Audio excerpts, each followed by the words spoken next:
1 year ago, NHRA drag racing fans were privy to a father-daughter dance powered by Nitro. It was John and Brittany Forrest who brought down the house here in Topeka, Kansas.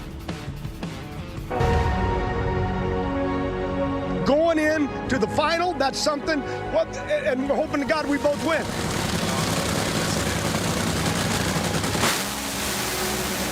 And John Forrest, for the 154th time on a Sunday, has driven through hell and come out victorious. People keep asking me every week, what do I really want? What do I really want? But I'm rooting for my daughter, Brittany. Not easy out here. It's not tough getting past these rounds. I swear it gets harder and harder every single year, but we're looking for a long day, and this Monster Energy team wants to end up in that winner's circle. And at the finish line stripe, it's Brittany Forrest, so it's an all-Forrest Sunday here in Topeka. A brilliant performance by her crew chief and a brilliant performance by her over the course of this race day. You think John was happy about this? Oh, you better believe he was. And it's been a tough road. It's been hard. When you get those #1 qualifiers and you come up and you just screw up on Sunday, there's nothing tougher than that. But this team, this Monster Energy, Laborback team right here, I love you guys! Woo! The state of Kansas is known as one of the most sprawling, wide-open places in the United States, so it's only fitting that the drag strip the NHRA Camping World Drag Racing Series visits in Kansas is one of the largest in the entire nation, and certainly one of the largest we see all season long. Heartland Motorsports Park plays home to the 2022 Menards NHRA Nationals presented by Pet Armor, and it plans on and it will be a fantastic race day here in Topeka, Kansas. Welcome everybody. Brian Loans and Tony Pedregon here above the drag strip in the early morning hours. The temperature just coming up, the fans just getting ready to come into the gate. And Tony, it may seem like a crazy thing to say, but this Sunday reminds me of something Yoda said in Star Wars. He said, do or do not, there is no try. And for so many of our teams out here, there can't be try. They must do. They must execute on a hot Sunday. Well, some of those drivers, some of those teams, they're going to need some of that Yoda magic. A lot of them are not exactly in the position they want as they approach the playoffs. And, of course, the weather's going to play a big factor. We're going to have the heat like we had in Sonoma, Denver. We're going to have that Midwest humidity, but we're going to have that gooey racetrack. And what happens, as soon as that track temperature starts to creep up, the rubber starts to give, and that makes that rear tire start to slip. And with these high-powered cars, that could once again become a driver's race. We're going to kick things off as we always do with Top Fuel dragsters. Yoda might have had the force, but these babies got nitromethane. Anytime we talk about Top Fuel dragsters, we're talking a lot of power, but this car weighs in at a lightweight 2,350 pounds, including the driver. Now, people ask how 330 miles an hour, and any internal combustion engine needs air, fuel, and spark. The driver presses the throttle, the blades open, the air is pulled in, meets with spark and fuel in the combustion chamber. And one of the teams that mastered that process just a couple of weekends back was that of Tony Schumacher. The Maynard family racing team, Skag Power Equipment on this car. It was a brilliant drive for Schumacher in Seattle. It was a win worthy of his championship pedigree. Well, when you pull into the track, you have 8 championships, and you don't have necessarily the best running car, but you have 95 degrees on the racetrack. Well, sometimes the driver and the skill set of the driver factors in. That skill set has been forged in the hottest of fires. 8-time national champion, 86 wins, 155 final rounds, and the round record is titanic, 859 to 431. This is a man who has done it all multiple times, and now he's speaking to Amanda Busick in the pits. As the winningest Top Fuel driver of all time, Tony Schumacher is now the owner of 86 Wallies with his win in Seattle. And Tony, as you look at your career evolving over your tenure, how has the feeling of winning stayed the same? You know, I think it really comes down to hiring people that keep you motivated. I've been very blessed to have 3 different crew chiefs, and with Mike Knapp, I mean, we were looking forward to winning a championship too. So I've been blessed with the right people. When I'm feeling a little down, they push me. When they're feeling down, you know, and we use great parts and pieces, but it comes down to the men that build these race cars, the people that motivate us, the sponsors on the side of the car, but really the love of the game, man. Absolutely wake up in the morning with a love for it. This will never, ever be a job to me because I'm engulfed in it. I just love being here. He certainly loves winning as well. As we look at our peak Did You Know this week, the most career wins in all categories. Tony Schumacher broke a long-standing tie with Bob Glidden to go to the number 4 spot as a standalone. He's got a rather large bridge to cross to get around Warren Johnson, but it can only feel like a mistake for the rest of the Top Fuel category in the fact that they let him win in Seattle. Because once he gets a taste of it again, he is not going to forget how to continue doing it. We look back at our qualifying session highlights here. It was qualifying session 1. It was the Pep Boys dragster setting the pace. Well, we see the best conditions that we potentially are going to see the entire weekend, mostly because the sun was off of the racetrack. A couple of delays allowed Mike Salinas to take advantage of the best racetrack we're going to have. We saw a fair amount of carnage on that Friday night. You saw the blower belt leave the building there as that engine began to misfire. But then qualifying session 2 showed us who could be good in the heat. And Steve Torrence didn't just tiptoe through. He did a tap dance down the racetrack for a 383. Well, with the blower belt coming off just before the finish line, but this is a good indication that Steve Torrence is preparing himself for another run at the championship. It then went to qualifying session 3. The racetrack had cooled off a few degrees. The air had gotten a little better, and it was Brittany Force who was the best of the session. She did not steal number 1 back, but she let the world know that she was not going anywhere. Brian, and how fitting is that the three contenders are the quickest of the 3 sessions? We look and see this 4-way battle in Top Fuel. Brittany Force and Mike Salinas have handed the number 1 and 2 positions back and forth, basically race to race starting in Bristol. Salinas has been running very strong, of course, this weekend. Ashley and Torrance have been fairly consistent in their 3rd and 4th positions. But let's talk to the guy who trails Brittany Force by just 71 points and leads qualifying. Mike Salinas is with Bruno Massel. Top Fuel driver Mike Salinas looking to take that mojo he had in qualifying, carrying it over to race day today. Mike, it is going to be a tough day here today. You've got the top 4 in points are really, really close in extreme conditions. What can you do as a driver to stay focused and stay cool in the seat? Play my own game out there. It's going to be a very hot day today. Just play my own game, stay focused on what we need to do as a team, and keep doing exactly what we did to get us to number 1. Play our game, nobody else's game, and make it fun and give them a run for their money.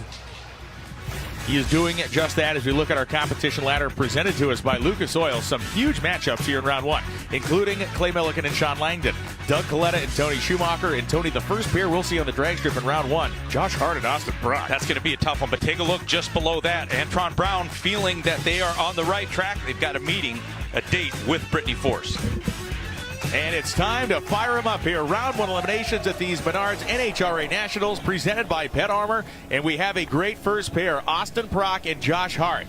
2 drivers who certainly need win lights. Maybe Brock more so than Hart. Hart trying to protect his 5th place in the points right now. And Austin Brock trying to get some sort of positivity rolling behind this Montana Brands Rocky Mountain Twist Top Fuel dragster. The abrupt nature of success and failure in this sport will be on full display. Somebody will be packing up their awning well before lunchtime here in Topeka, Kansas.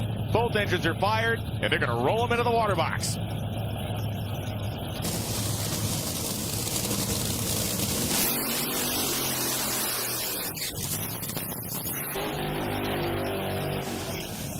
Brock keeps the rear tire second and comes to a stop just a couple of 100 feet down the racetrack. Bruno Massel, you have been manning the starting line all weekend long, and I can tell you that we have not been enjoying this air conditioning at all up here.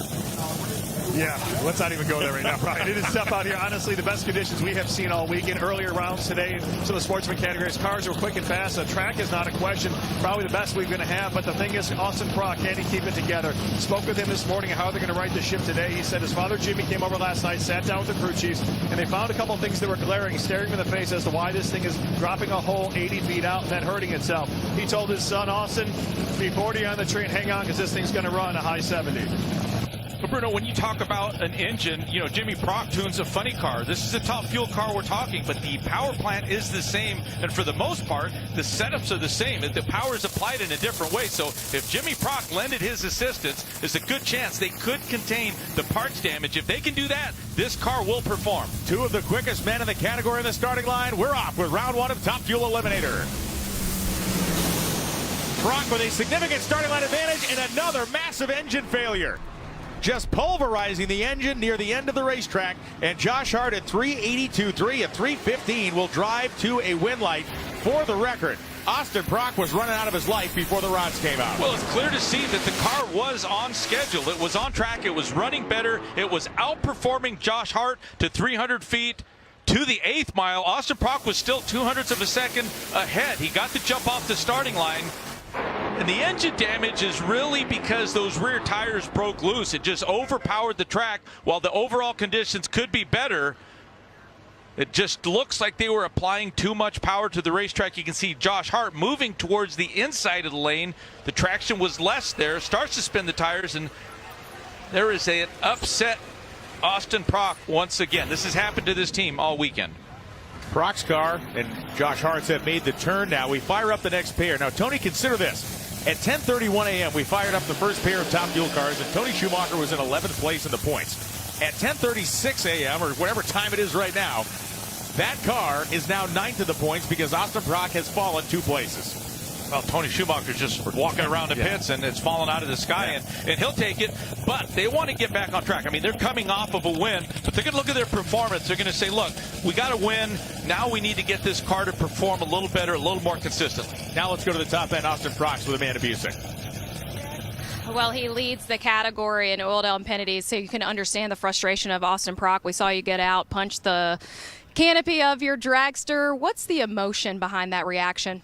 It's just frustrating. You know, your adrenaline gets wicked crazy driving these things, and you know, we've lost a lot of first rounds and had a lot of oil downs this year, so we did exactly opposite of what we needed to do this weekend. We needed to come in here and win this thing and try and move up in this countdown. So you know, at this point, if we keep this up, we might get the charity spot in the countdown, and I definitely don't want that. So you know, proud of my guys. They're busting their ass. You know, this Montana brand Rocky Mountain Twist team, you know, I'm happy to have them on board, and hopefully we can get this thing to the winner's circle for them, because, you know, nobody likes losing, you know, especially us. So we'll see how, you know, these next few days go, and hopefully we can get it done in Brainerd. It'll be my birthday weekend, and that'd be a hell of a birthday gift. What a run that was side by side. We had an oil down and Austin down as Doug Coletta and Tony Schumacher put on a display out here. Schumacher wins by 11 thousandths of a second. He was 0.43 in the tree. Coletta's 0.59. A 377.9 hole shot win on beats a 377.4. Well, you got two of the superstars of the sport on the starting line. Not the draw either of them wanted, but Tony Schumacher, because of his ability to get off the line, he knows how good Doug Coletta is. He knows how solid Doug has been, and both of them have cylinders out and run nearly identical times, but this is where the driver is able to pull another one off for his team. The Coletta Air car this weekend, they're running that livery. Unfortunately, we will not see it again today as the Skag Power Equipment machine has made it to the finish line first, and Tony Schumacher continues and has now passed Clay Milliken. He got bumped to 10th because of the Proc oil down, and now he's just driven himself in 9th place in the points. We'll see if Milliken can keep pace. This right here is our repair for Pep Boys. A tough beginning of the weekend or end of the weekend for Austin Proc, and Pep Boys will definitely be required to make this right.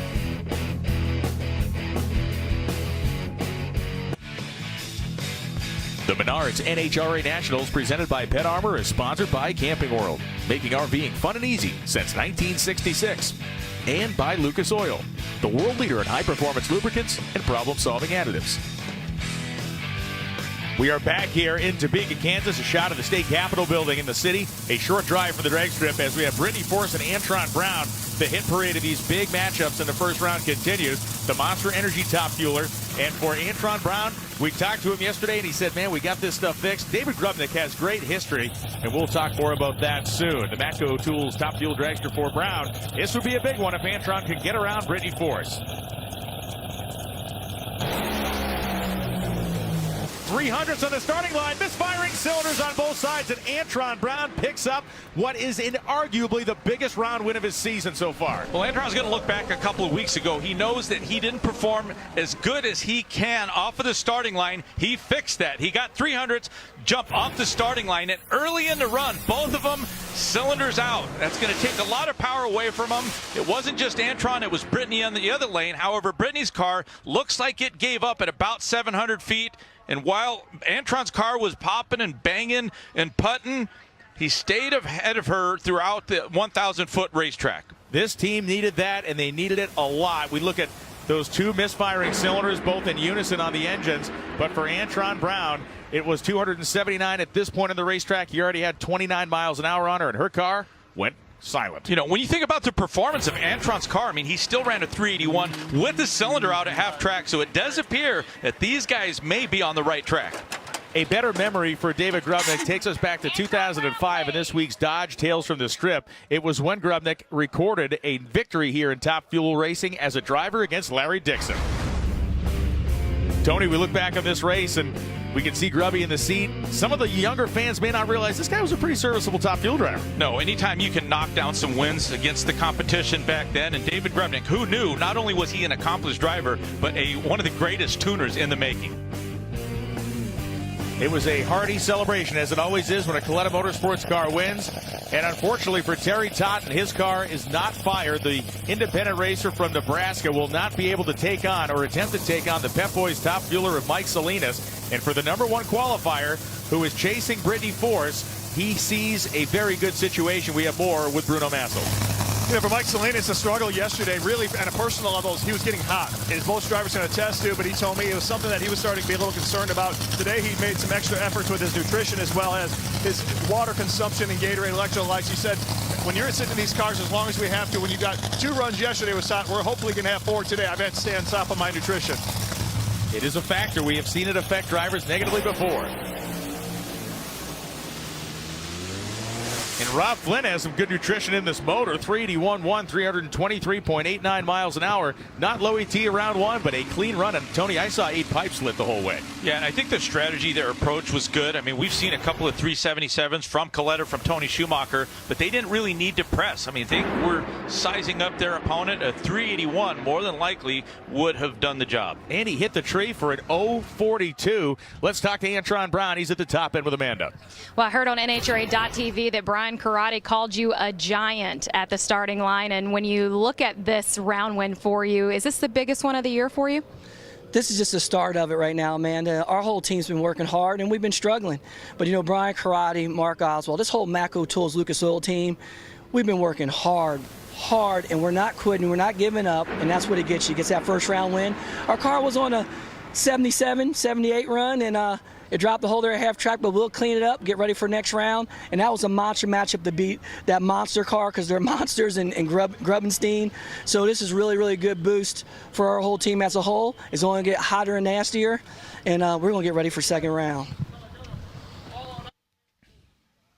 There is resolve in that man's voice. We normally hear, and he's always maintained a positive attitude, but that is resolve in the voice of Antron Brown as we see Buddy Hull, the Vertex roofing machine, completing his burnout. Next to Hull will be Justin Ashley. Hull, the big underdog here. The Phillips Connect top fueler honoring Mr. 300. Jim Epler is a big part of this team. The man who broke the 300-mile-an-hour barrier in Nitro Funny Car at this racetrack. Ashley comes to a stop on his side of the drag strip and will back his way to the starting line. When we talk about Buddy Hull, from Frisco, Texas, this is a guy who has built several successful businesses, loves top fuel drag racing, bought this complete operation from Tim Wilkerson. Wilkerson has a hand in tuning the race car as well. And, you know, when you hang around with Buddy Hull, you can't help but smile. He has aspirations to become a full-time runner on the tour. I think everything that Buddy Hull's doing, he's buying the right equipment, he's associating himself with the right people. He knows that Tim Wilkerson has a lot of experience, knows these nitro engines. He's got a tough opponent right now in Justin Ashley. Justin has just been hanging around that top 3 in top fuel. Still going to be one of the contenders, but I'm sure he'd like to make a run before we get to that countdown, like several other drivers. Bruno, what do you have on Terry Totten? For Terry Totten, it was simply an air bottle that had leaked down, and without air in the system, you can't run the clutch or any of the management systems on the car. An unfortunate incident for those guys, and probably a loose fitting cost them an opportunity to compete with Salinas.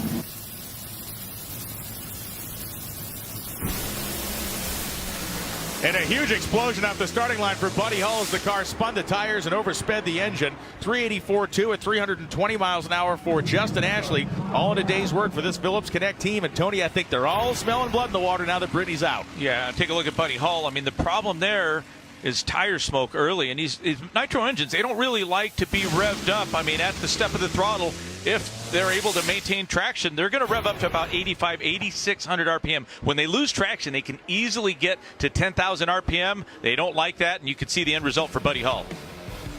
And for Justin Ashley, this is exactly what they drew up for the first round. They will be back for round number 2. And a good moment here for Mike Salinas. The queen has been eliminated. Can he become the new king by the end of the day? He's got a shot at it.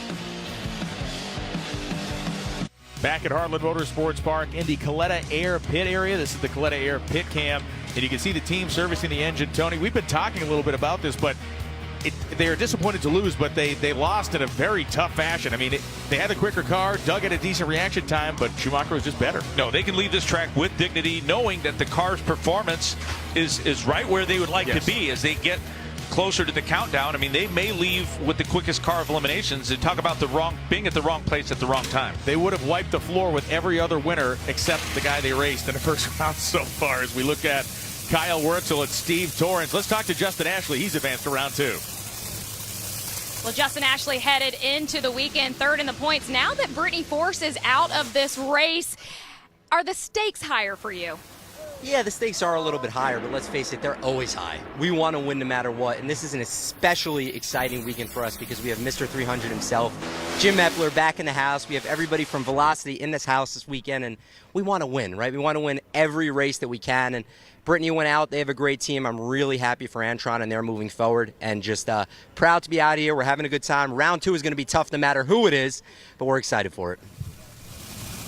Josh Hart's pride with Antron's round victories may come to a close if they meet each other in the semifinals. We got a way to go before we get there. Kyle Wurtzel, the privateer from Indiana, up against the Capco Contractors car of Steve Torrence.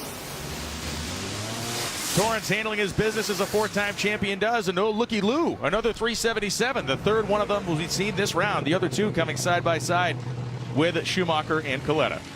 Look, don't say we didn't warn him, Brian, but this is a good leave off the starting line. I mean, most drivers will lay up. Steve Torrence getting off the starting line, a good reaction time, and they weren't very shy on the tune-up. This is this Steve Torrence, this was the Richard Hogan, his tuner combination that we're so accustomed to seeing. This, talked about Doug Coletta leaving with the quickest time at this point. This is the quickest time of this very quick first round.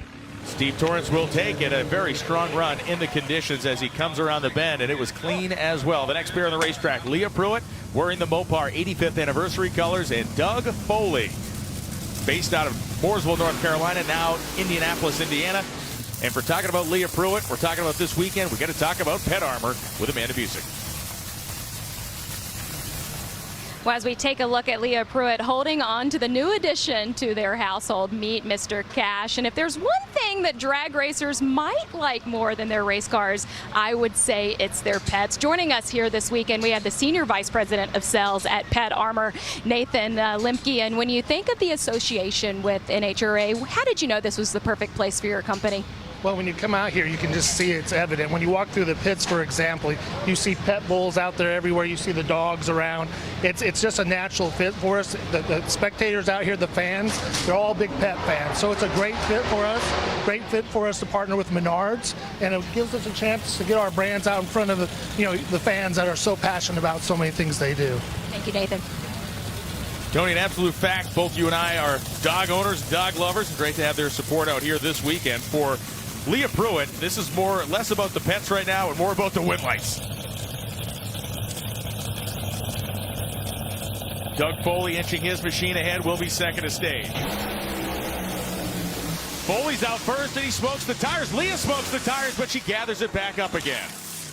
Well, neither were too anxious to get off the starting line, I can tell you that. I think Doug Foley had a car that could compete. Now, both these tires are going to lose traction. We're going to see that Doug Foley gets in trouble first, and not long after that, he may have given up a little too early in the run. If he could have chased it, if he could have gotten those rear tires to recover, there might have been a chance he could have caught Leah by the finish line. You can see he gets loose, she gets back in the throttle like the instinctive drivers in competition did, or would do normally. Doug Foley, I'm pretty sure the car didn't quit itself. I just don't think that he may have had that killer instinct on that run. Foley carried the Laird Noller Customs and Laird Noller Companies livery this weekend in Topeka, Kansas, as he has hustled all year long to keep up on sponsorship.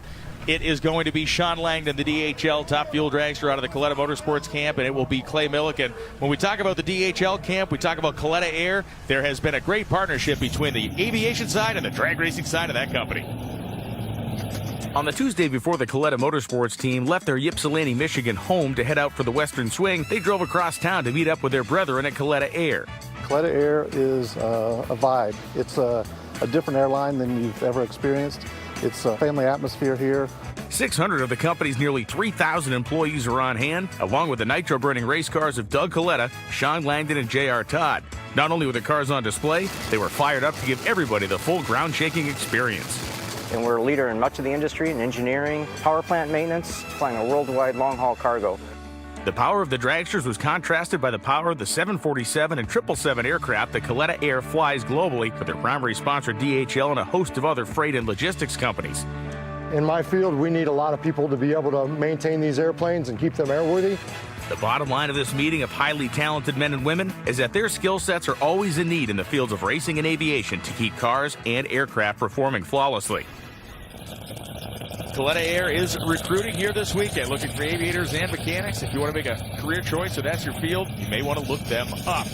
Kurt Elliott looking across the racetrack at his counterpart, Jim Oberhofer, on Clay Milliken's car. Milliken can ill afford to not turn on a win light here. If he does, he may be forced out of the top 10.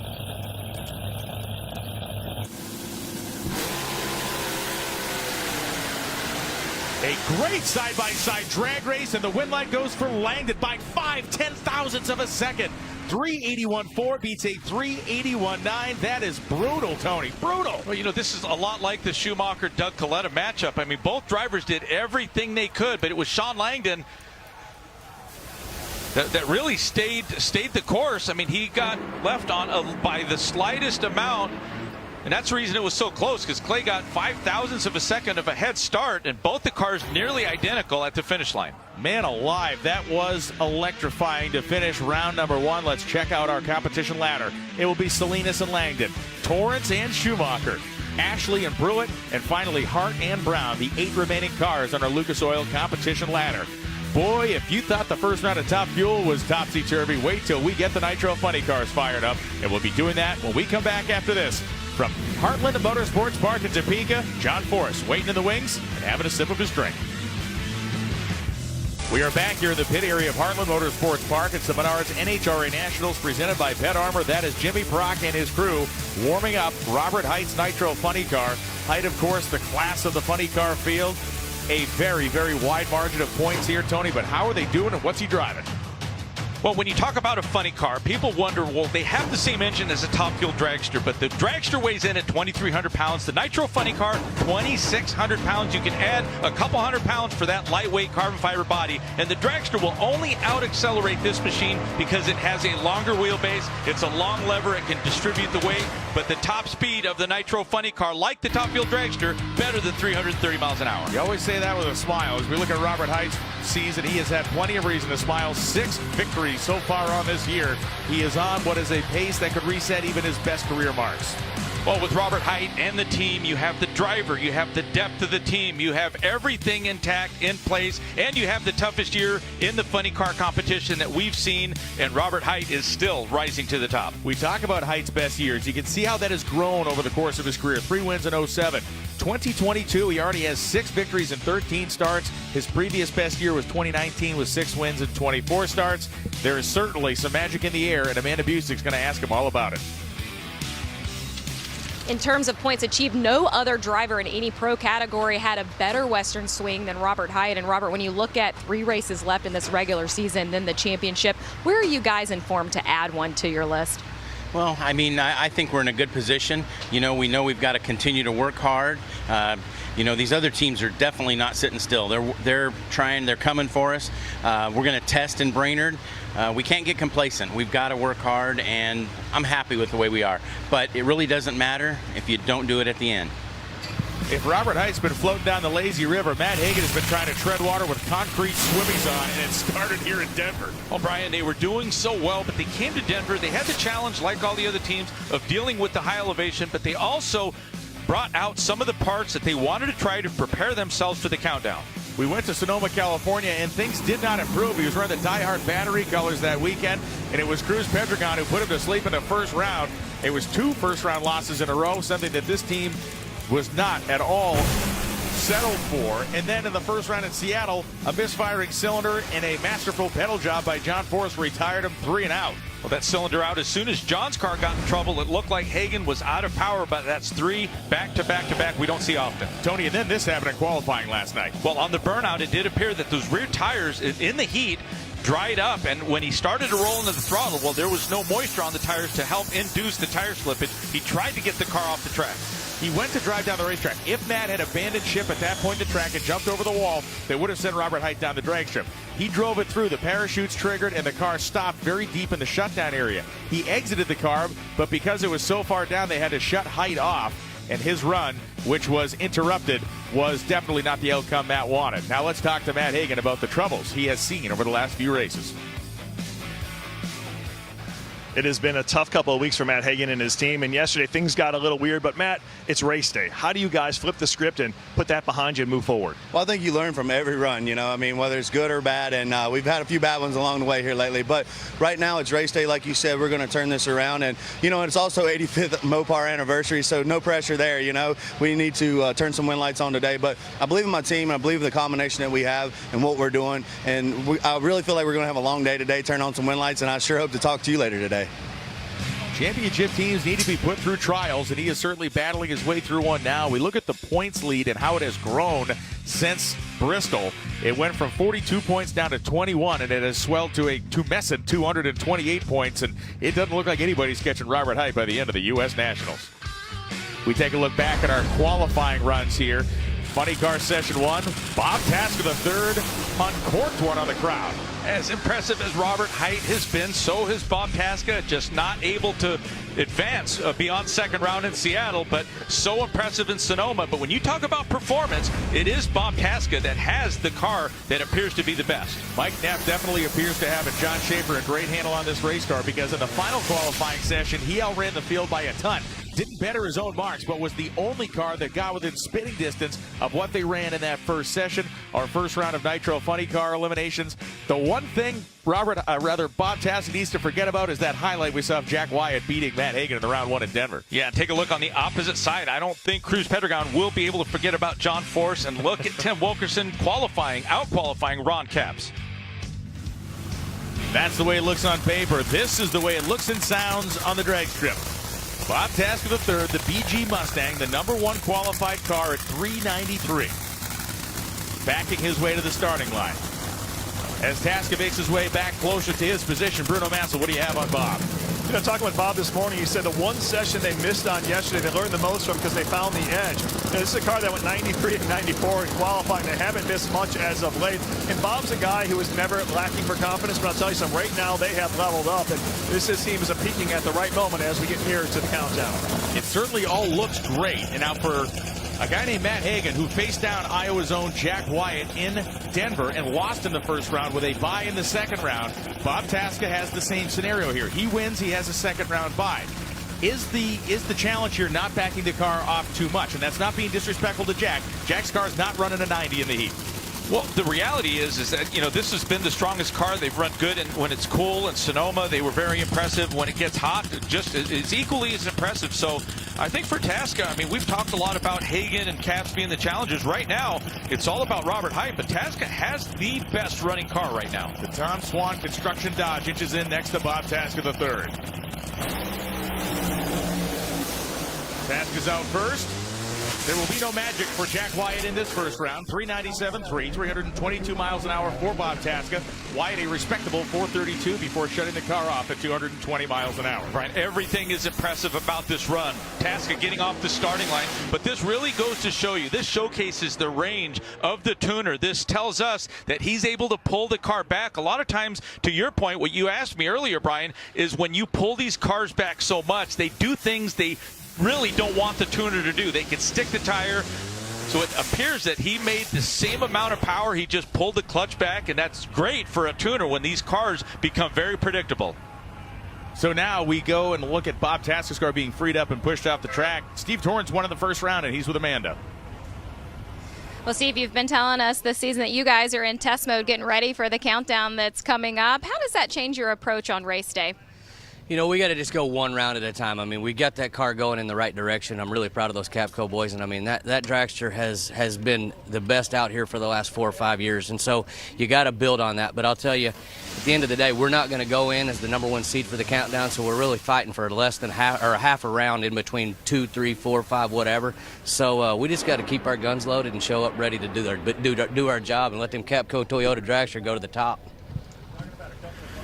So Steve with the third 377 of the first round. The quickest car in the first round advances with authority on a round 2 as Cruz Pedregon and John Force bodies come down for 2 of the longest standing members of the Nitro Funny Car fraternity. The Snap-on makers and Fixer Dodge first. A very short burnout for Pedregon. Andy Peak, antifreeze and coolant, Chevrolet Camaro for John Brute Force as he has rolled to a stop. And he will get ready to back up. We talk about the longevity, the tenure of these two drivers, the accomplishments.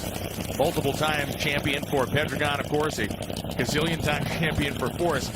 John Force has 10 wins at this racetrack. And Tony, I think some of the motivation for John Force's success here, and you know better than I do, but the fact he got robbed back in the day. He didn't get the first 4-second funny car pass that happened here. He didn't get the first 300-mile-an-hour pass here. He had gone to Castrol and convinced them to put up the big money because he knew he was going to do it. The brake pads fell out of the car on a burnout, and then he had to watch somebody else get it. And I think he kind of comes here with a little vengeance in his heart every time. Well, John Force is just one of those individuals that wakes up in the morning, has the fire burning. A lot of that is because of where he came from, very modest beginnings, and he's just got the competitive drive of a champion, and it never leaves. The same with Cruz. I mean, there's a big rivalry here, and right now John Force has the better performing car, but he understands in the other lane there's some potential, some untapped potential they just haven't been able to find with that Snap-on machine. Toyota side for Cruz Pedregon and John Force on the E3 spark plug side.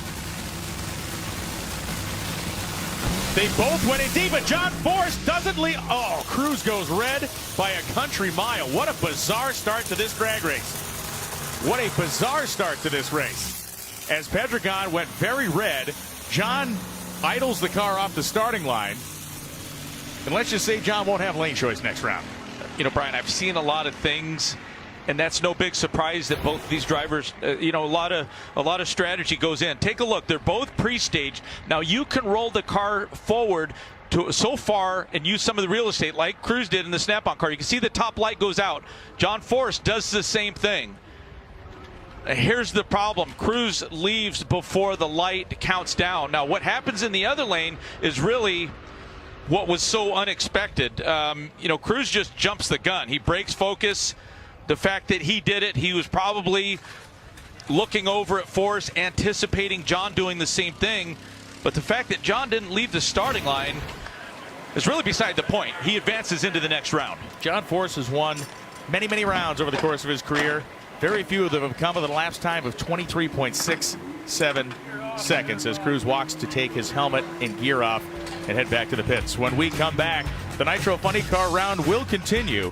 And one thing I do know, the 23.67 won't stand as quick time for very long. Stay with us. We got a lot of fast cars ready to run. We are back at Heartland Motorsports Park, the Cornwell Quality Tools display. A lot of interactive exhibits for fans. You can check out the toolboxes and all the offerings from the company. Of course, Cornwell is a big part of John Force Racing, and this week's Cornwell Crew Chief Confidential, we visit with Jimmy Prock.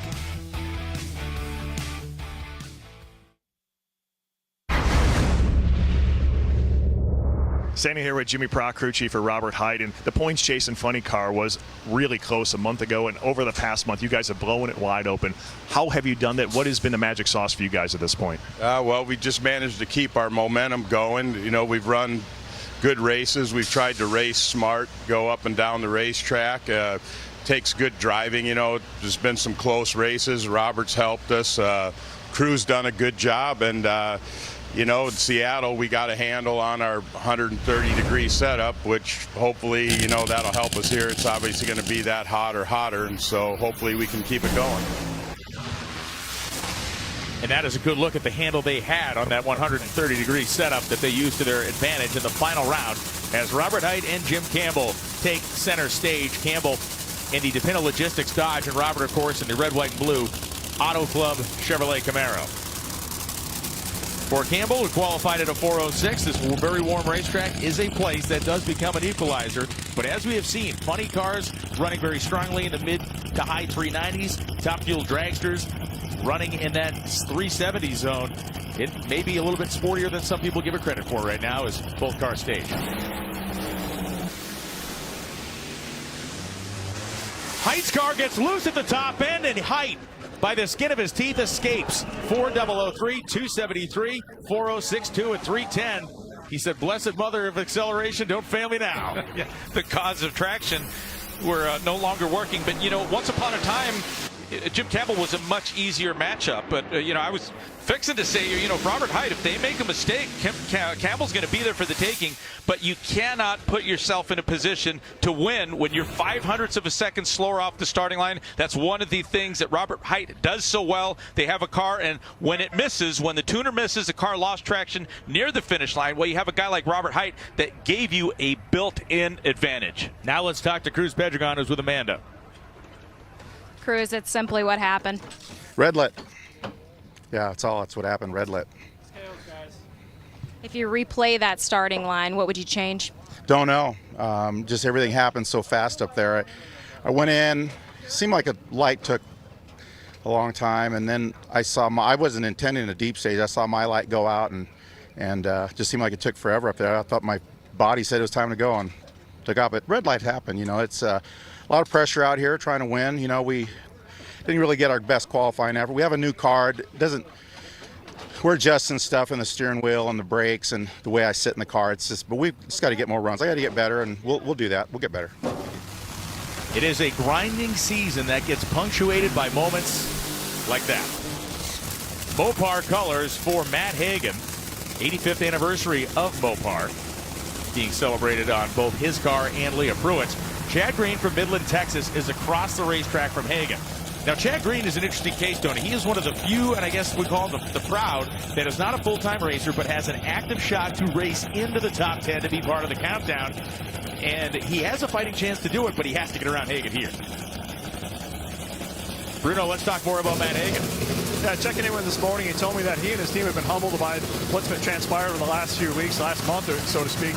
What the issue for the team has been is just not being able to keep the engine loaded. It's dropping cylinders every single race, and it's obviously happening at the wrong time in the first round eliminations. He didn't even want to get into what happened yesterday. He said, we're trying to turn this thing around. For them, it's just a matter of small tweaks. They somehow seem to have lost their way trying to back the car down. Now they need to be a little bit more aggressive and keep this engine loaded and keep all 8 cylinders lit.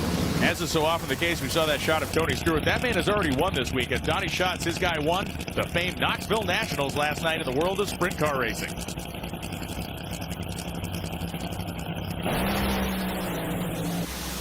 Chad Green trying to hang in there with Hagan, but misfiring cylinders are not going to get the job done. And Matt Hagan, as big and wide as that guy's chest is, I think I just heard him take a deep breath and exhale with a 394.4. Well, they say when the boss shows up, you better be at your best. But, I don't think there was a lot of cause for alarm for Matt Hagan. I mean, they had 3 consecutive first-round losses, but this is a good team. Nothing has changed other than they went on a spree. They had 3 back-to-back-to-back weekends. You had one at elevation, but all things were fixed. Now, Chad Green, I was impressed that both these drivers just went right into stage. They're not messing around, but as soon as they went wide open throttle, that raw fuel spelled trouble for Chad Green.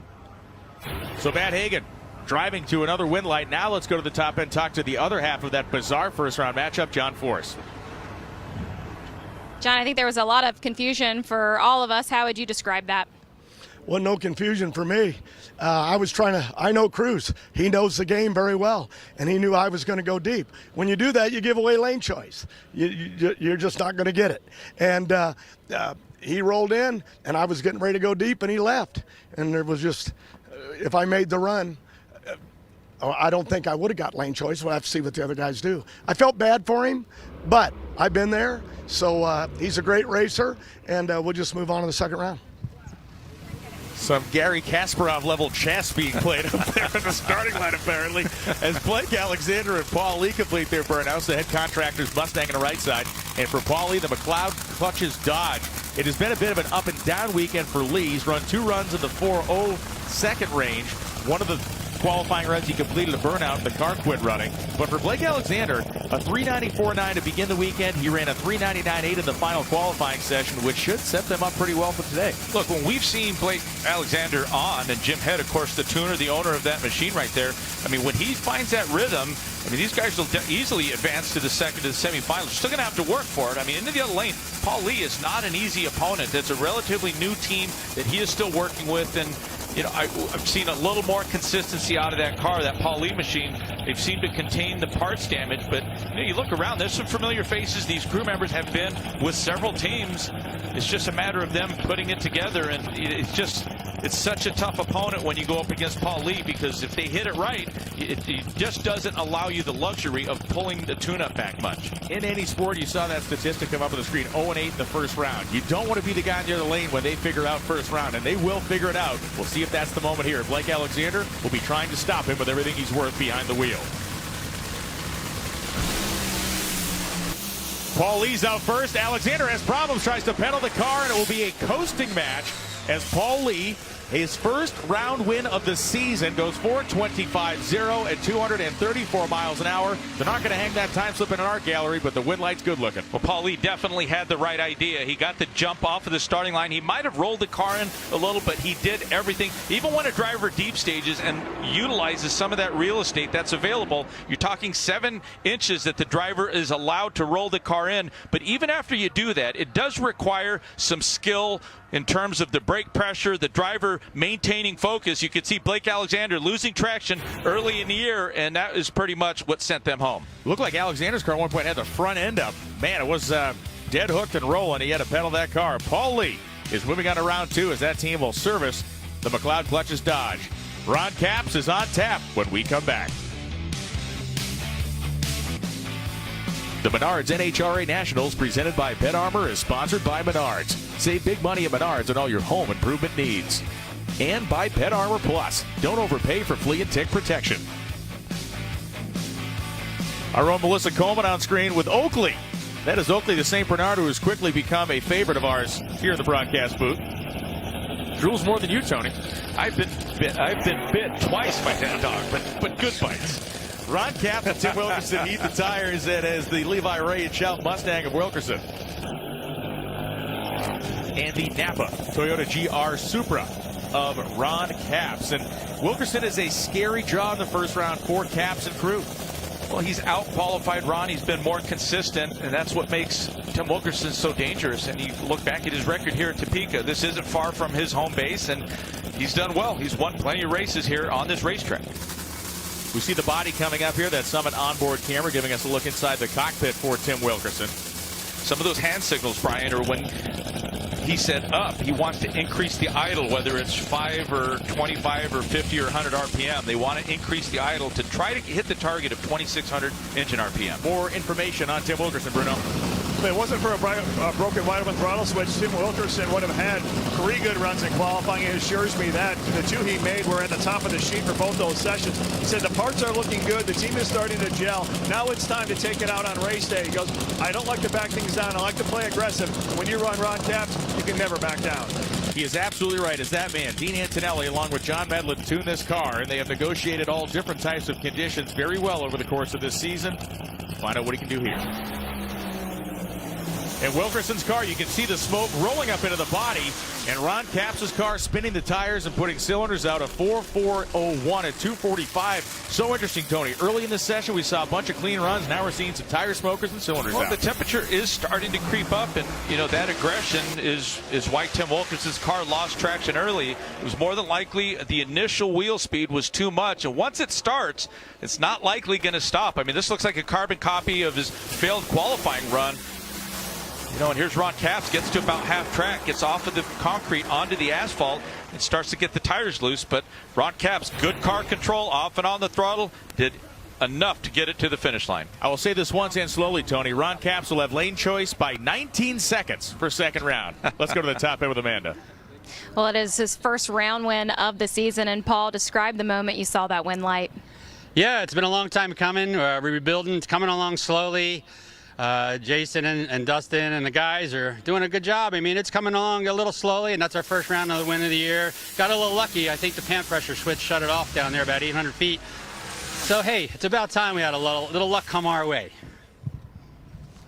And that racing luck is a thing. We see it kind of touch different drivers on different weekends, and Paul Lee's team's going to get another crack at it next round, and all they're going to have to do is beat Matt Hagan to move into the semifinals, Yeah, that's all. That's I mean, if it was a couple weeks ago, that would have been an easy thing. But we see Matt Hagan just performing like we expected him to, and I think they've gotten to the point to where they said, look, forget about the testing. Yes, we've got a couple of races before we go to Indy, and right after that Indy race, of course, the countdown is reset. Everybody's bunched back in, and at that point, it's on. We have seen these two cars engage in some of the most entertaining side-by-side funny car matches of the last couple of seasons. It is the GR Supra pair, one of which driven by J.R. Todd. That would be the yellow DHL car out of the Coletta camp. And the other, of course, driven by Alexis DeJoria out of the DC Racing camp. Del Worsham, Nicky Bonifani, and Alexis, the triumvirate on this car.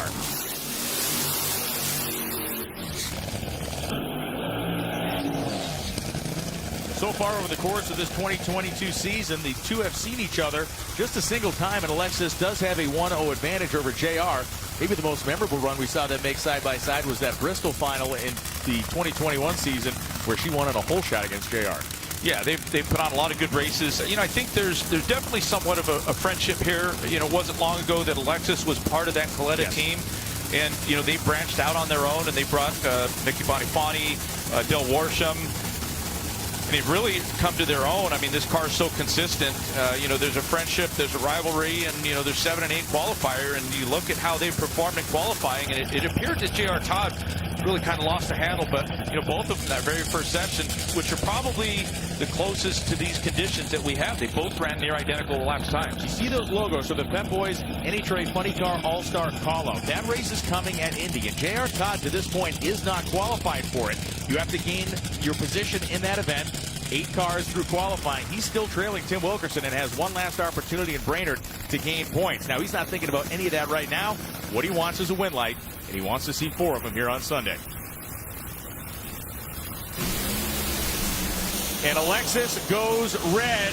Spins the tires anyway. Todd motors on by. 392.3, 324 miles an hour. It will be J.R. Todd and Robert Height. He will get another crack at Robert, a guy who he feels stole one from him in Seattle. Well, when you talk about drivers red lighting, I mean, this all starts with the opponent. I mean, it's a mental breakdown. The driver loses focus. They are trying to anticipate the light. Just all sorts of things mentally go wrong.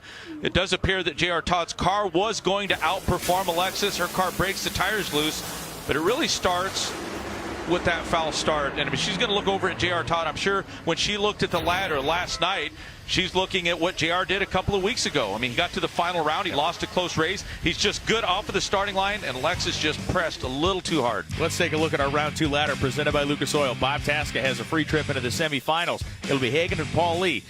J.R. Todd, low ET of the first round, will have lane choice over Robert Height. John Forrest will face off against Ron Capps. Oh yeah, Ron Capps. He's at the finish line right now with Amanda Busick. And we've been celebrating his 600th milestone race in the NHRA, and for the 116th time, you will face John Force in competition. A gift to all of us. How do you define the relationship you have with John? Oh, it is a strange relationship because you got to race. He's the GOAT. Yeah, I've said it time and time again. He's a Richard Petty. He's a Tom Brady. We're lucky to have him in NHRA, but man, you got to be ready for anything with that guy. He's as cagey as it gets. So it's weird to have lane choice with the pedal job, but Guido and Medellin, you can't pedal one of these 12,000 horsepower cars with the cylinder pressure and all the stuff that they produce and get away with it like I did without having a good tune-up in it. So thank you for letting me not blow the body off like I'm sure some of the tune-ups out here would do. And another epic John Force. Usually it's final round for the championship, but it's going to be second round, Amanda. So Napa boys will get it ready. When we come back, it'll be Pro Stock round number 1. The gasoline-burning, manually shifted door slammers will take center stage here in Topeka, Kansas. And the biggest names, including this man, Bo Butner, will be part of the fun.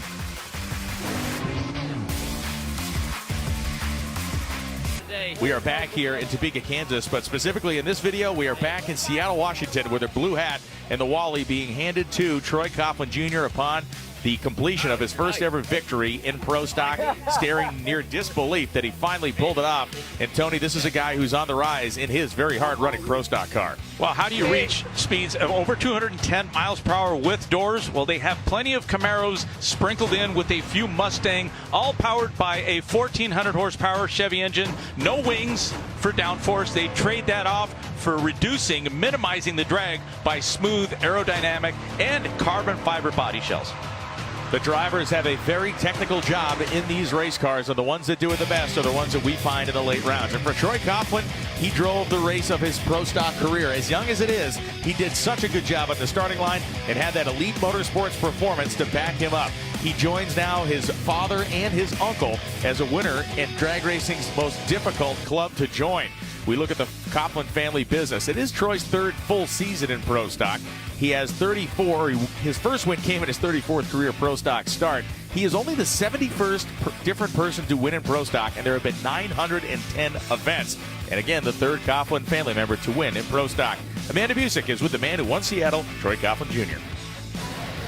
Troy, we talked to you this weekend about your win in Seattle, and there's that iconic photo of you looking at the Wally at the top, and your mom said she was going to have it framed for you. And when you look at that Wally, what's going to come to mind of that weekend?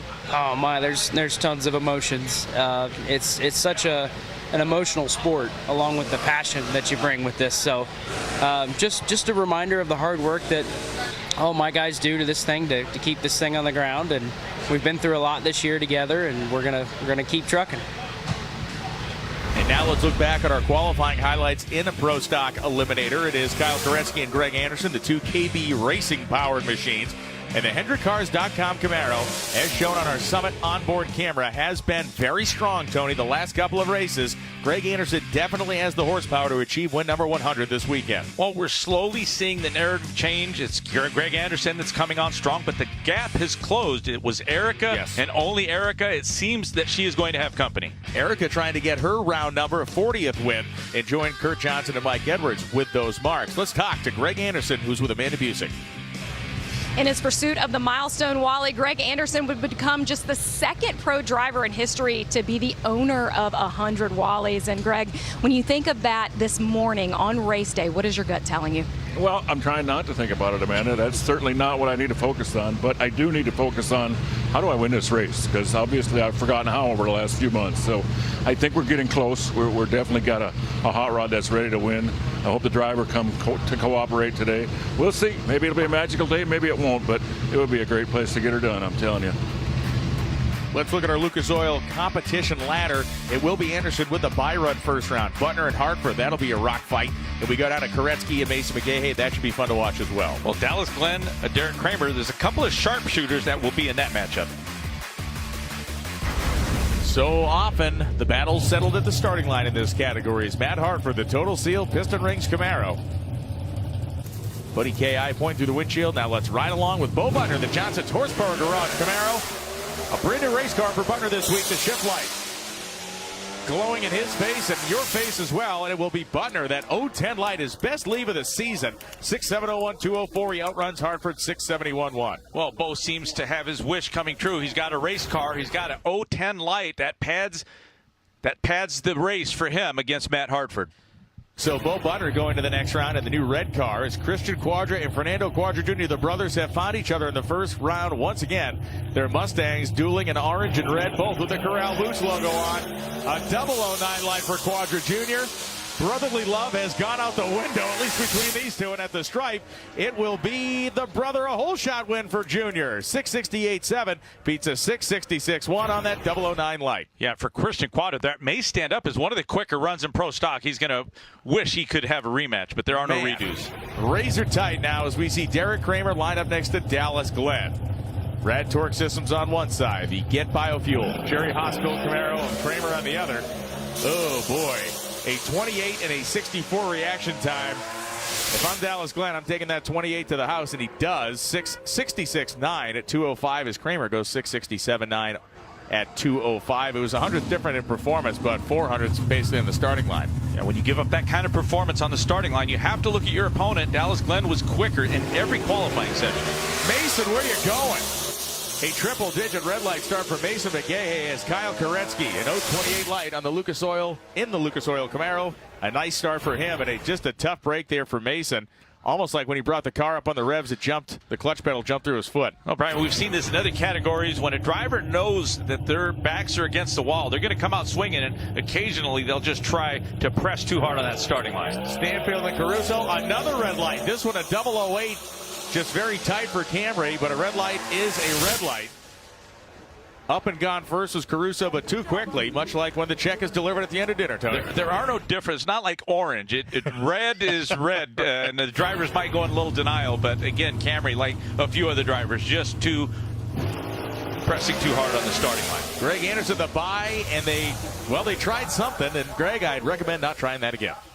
But, believe it or not, I mean, we've heard a couple of the drivers say it, a couple of the tuners say that when they do try something, it is very valuable information, especially as the competition will tighten up. Wow, you hear the car get up on the tire, hit the rev limiter, and Greg shoves the clutch in and coasts the HenderCars.com Camaro to the finish line. Erica enters in Fernando Quadra. Before this run, Erica was telling her crew something is dragging on the race car. She was having problems moving it forward, and Fernando Quadra said, "Don't worry, Erica. Don't worry, it's all set." I'm going to assure you are going to get this round here. Problems, not just the foul start for Fernando, but it appeared that the car was not set up properly. Fernando was at a performance disadvantage. He was not trying to lay down for Erica here. He was simply trying to be aggressive on the starting line to make sure you understand our comments. But for Enders, it was a brake that was hanging up on the car. She had trouble moving it forward. They're going to rectify that in the pit area. McKay, 153 light to Troy Coughlin Jr. It's just not the math of success in Pro Stock. It can't be. No, I'm pretty sure they haven't hired Chris to say, "Hey, can you tell us what this car is doing at about half track?" I'm pretty sure just a distraction for him. And Troy Coughlin Jr. just seems to be in a nice little groove right now. Anderson and Butner, one-time pals, now frenemies. Stanfield, Koretsky one side, Coughlin and Quadra, then it's Enders and Glenn. Now let's talk to Fernando Quadra Jr. at the top end. The Quadra brothers are up here discussing the run they just had together, and you've looked at the time slip now, and you've got your brother on a hole shot. When you beat up on the little bro, how fun is that for you? It is not that fun. I mean, I knew that I won because I saw the light, and I was like, I wish Christian had won. But when I saw that I won on a hole shot, it's like, man, you don't see Christian losing on a hole shot very often, so I'm happy for that. That is a smile of a whole shot winner. When we come back, it'll be time for Pro Stock Motorcycle. Joey Gladstone was the star of the show in Sonoma. We'll find out what he can do in round one here in Topeka.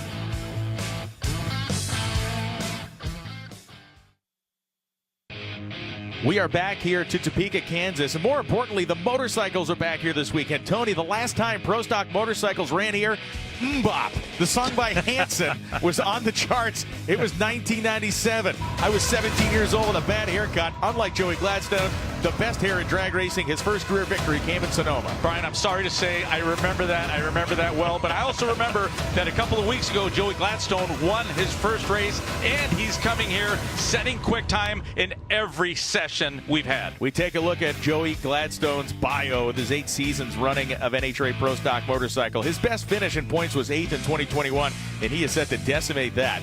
68 starts to get his first win, and he has raced in 3 straight final rounds. Let's take a look at his qualifying effort, which has been nothing short of amazing. He's got Michael Phillips helping him out there at the starting line. Yeah, and that may be part of his secret right there. You can see Angel, she's struggling with the bike, but not Joey Gladstone. There was humid conditions. They're not supposed to make as much power, but nobody told Joey Gladstone that. Something changed within Joey Gladstone after winning that Wally. Our own Bruno Massel caught up with him this week to talk to him in our segment known as Suzuki Science of Speed. Joey Gladstone picked up his first Pro Stock Motorcycle victory at our last stop in Sonoma. He's the #1 qualifier here and took over the points lead. Joe, you were taking Pro Stock Motorcycle by storm. What happened? How have you turned this thing around? Well, I think it's been more of a gradual thing than it seems right now. It just seems to be more apparent right now. But no, we've been making really good laps, and over the winter we tested and got a good baseline and figured a few things out.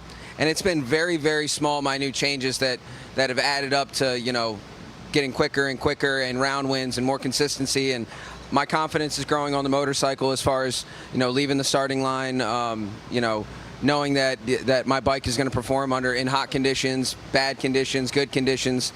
And it's just all adding up to a little bit of success that we've been having right now.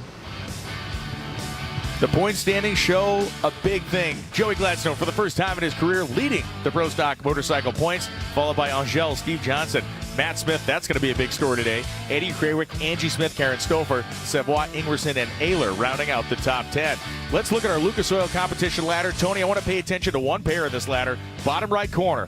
Matt Smith has pulled the old switcheroo once again. He's on a Buell, and he qualified on a Suzuki. Well, and you want to know why? Well, look at where he qualified, and he can. But just ask him, though, a broken transmission in the Suzuki. He had no choice. Well, that's what he's selling. Are you buying it? No. And we move into round one eliminations here as we take a look at our highlights from this first round. Angie Smith was supposed to be racing Chris Bostic. Bostic was unable to make the call in the first round.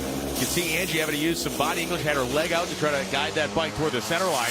And Angie tucked down behind the windscreen on her Denso pink bike, goes 6.908 seconds at 197.86 miles an hour. A good data gathering run there. Jerry Savoy and Karen Stouffer, they are teammates. The Race Gilman Group, the sponsor for Stouffer, the White Alligator Racing Team for Jerry Savoy. Karen, no! You know, it's a shame because it looks like she's outperforming him on the track. Better laps time, but she handed it to him with that foul start. A tough 005 red light start. These these motorcycles so quick to react. A tough break for Karen Stouffer. Now, Matt Smith and Steve Johnson. We talked about Smith changing motorcycles, going from the Suzuki, which ran 699. He gets on the Buell. And just like that, he's got a bike that runs 691. Right? Now, he's selling it as a transmission issue. The rules allow it.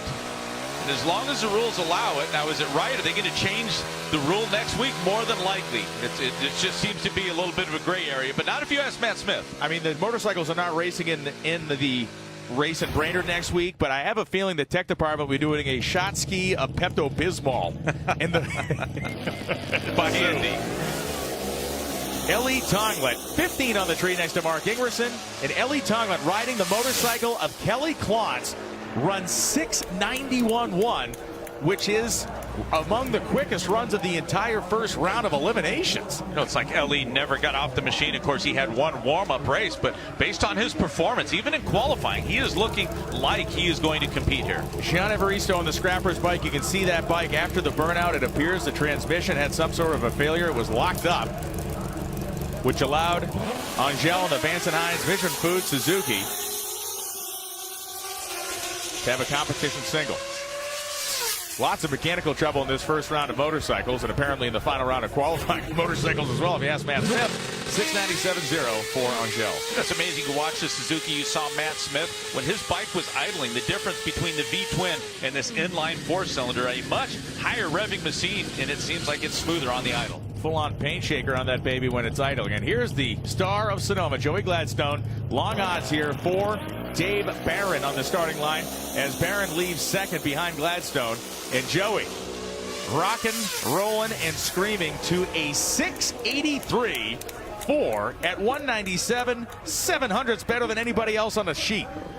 Well, there's Michael Phillips. I mean, they're looking at that machine, and it's amazing what a few weeks will do. I mean, he's in the winner's circle. He's running the table here.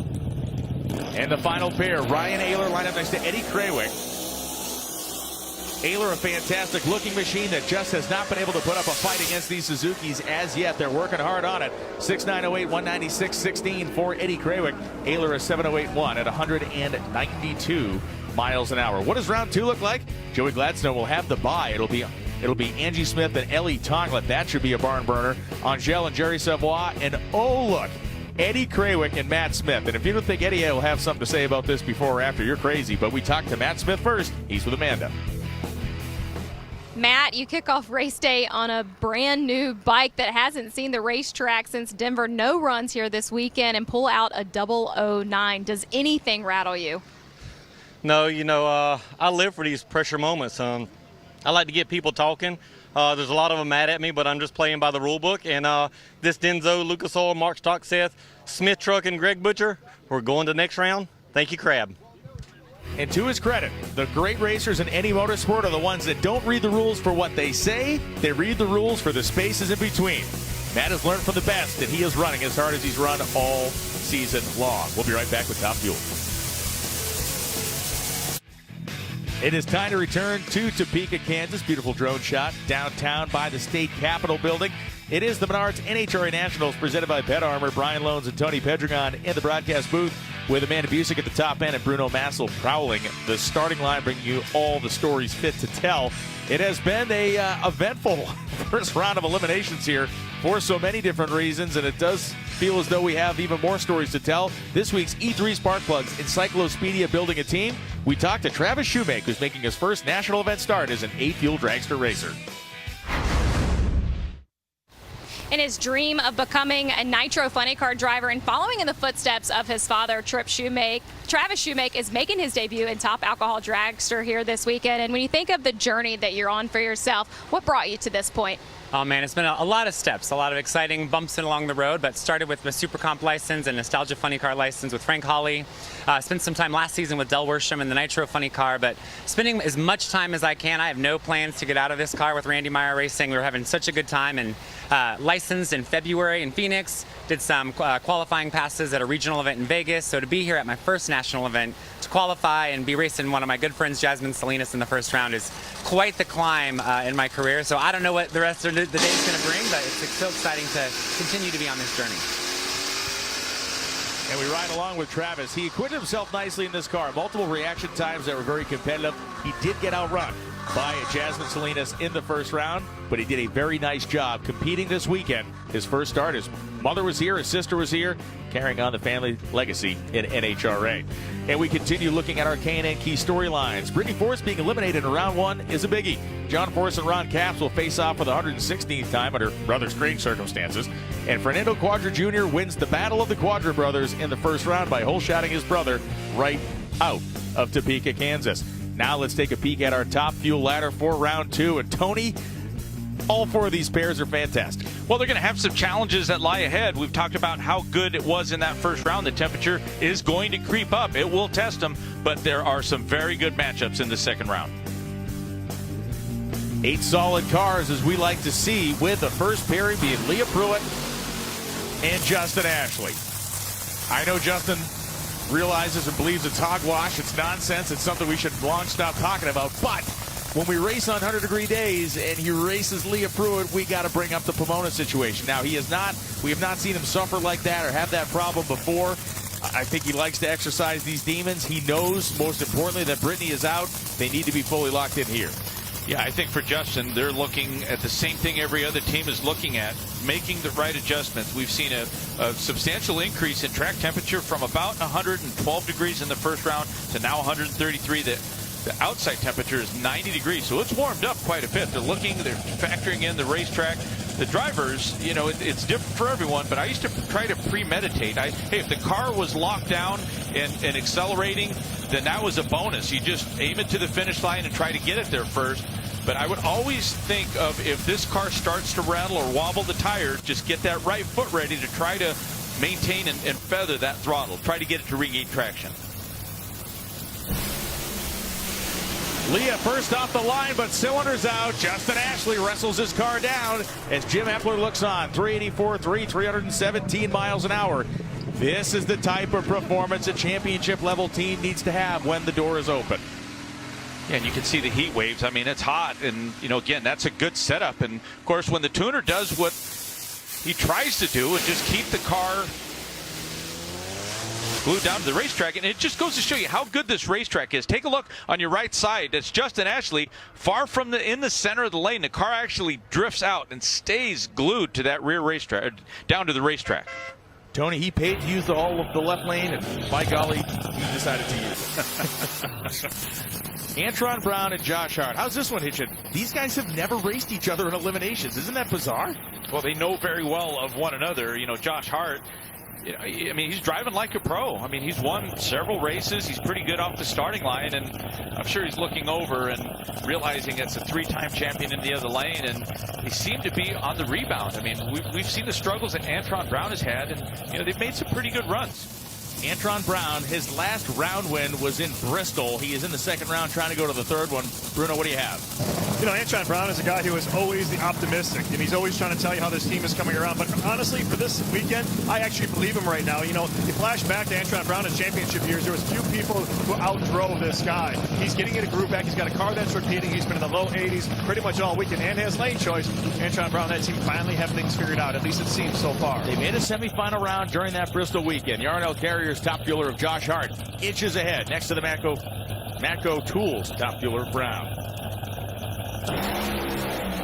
A 22 light for, and another engine explosion for Hart down there as Antron Brown revising his Bristol experience, goes to a semifinal with authority. 381-2, 312. Well, this is something that Josh Hart has been able to do and really do up against some of the toughest opponents. He was able to get 0.03 of a second. And like Doug Coletta in the first round, Antron Brown was pretty good. However, he was trailing within the first 60 feet anyway. Now, Josh Hart, one of the things that I've noticed he does, like most of the funny, or a lot of the funny car drivers, he is not afraid to roll the car in. That improves his reaction time. But you can see that Antron Brown here, the car is putting cylinders out. I'm pretty sure those rear tires are spinning. But a 381 in this heat, that's the same kind of performance he had in much better conditions in the first round. So the fourth time all season this car has advanced out of the first round, becomes the technically third time he goes to a semifinal. He made the final quad in the first 4-wide race in Las Vegas. He made the second to last pair, I should say, in Bristol, Tennessee, the 2-wide race. It is now Sean Langdon and Mike Salinas' time to tangle. In 2022, Salinas is actually trailing Langdon 1-3 in head-to-head matchups. But we look at the performance of these two cars, Tony. They ran within 3 1/1000ths of each other. Salinas has lane choice going 381-1, Langdon at 381-4. Salinas also was 42 on the tree in the first round. Yeah, and you go back not too long. I mean, Mike Salinas has kind of had Sean Langdon's number, even on the starting line. That's really a little bit of a surprise because Sean is generally pretty good. But, you know, Mike is just one of those surprises this year, you know, when he's had a good car, a consistent car, one of the quickest cars, and he does his job on the starting line. And he's, you know, we go back several races where Mike seemed to have some car control issues, and it just seems like he's fixed all of those things. Once they repositioned him in the car, those, I mean, evaporated immediately as quickly as the water boxes are evaporating here in this heat. As Rob Flynn looks down the racetrack, has been great in the cool weather, has been great in the heat as well. 009 light for Mike Salinas. You have got to be kidding me, Tony. 009 in a Top Fuel dragster is slicing it very, very thin, but that is wild. I'm going to give it to him all day long. You know your opponent, who's in the other lane, what he's capable, what he has done to so many drivers. Mike Salinas was on his game on the starting line, and his tuner gave him a car. So this is like going through a drive-through and asking for the buffet. He gave everything to Sean Langdon, and there was nothing Sean could do about it. Man, 3.802 as well to back that up, which is low ET of the round so far. So the full package for the Pep Boys top fueler. And look at Salinas inside the car. The guy's fired up. We've heard him in his interviews fired up as well. He is making the turn with some momentum down there at the top end, making up ground on Brittany Force. Let's go to Amanda Busick. 4 out of the 5 runs that Antron Brown has made here in Topeka this weekend has been a 381. And Antron, you told us off camera that you're going to turn it around this year. What has been the most impactful change to see this change for you? You know what, to be honest with you, Brian, Karate, all our guys have been working hard, Mark, but we had a big change, and my hat's off to DMP, Darren Mayer, Performance Engineering. We've been running their blowers since Seattle, and we made a change, and we made some changes there. We made some other changes. Brian's making changes in the bell housing, and all of our guys have been working hard. You know, even going through the struggle, they held their heads up high. And when you can get through those struggles and you have the team still be optimistic and positive, because I'm positive, I'm never down. And you only learn when you struggle. But the struggles that we went through is starting to pay off. That 81 out there in the heat, that was pretty special. So I'm super pumped, super proud of all of our guys, and we're just digging, working hard right now. Another guy who's been digging and working hard is this man, the Skag Power Equipment Top Fuel dragster driver, Tony Schumacher. Phil Schuler standing to the side of this car. Schuler has been a late season or a mid-season addition to this car, and it has been working well. Todd Ukahara is still the crew chief on the machine. Schuler's specializing as a car chief, which is what he did before for a long time at DSR. As Bobby Lagana gives a thumbs up across the racetrack with Steve Torrence. Look, before that first round performance for Tony Schumacher, I would have said this was a little bit of a mismatch, even though he won. But the tuner, the Tony Schumacher car, seems that they have found the range.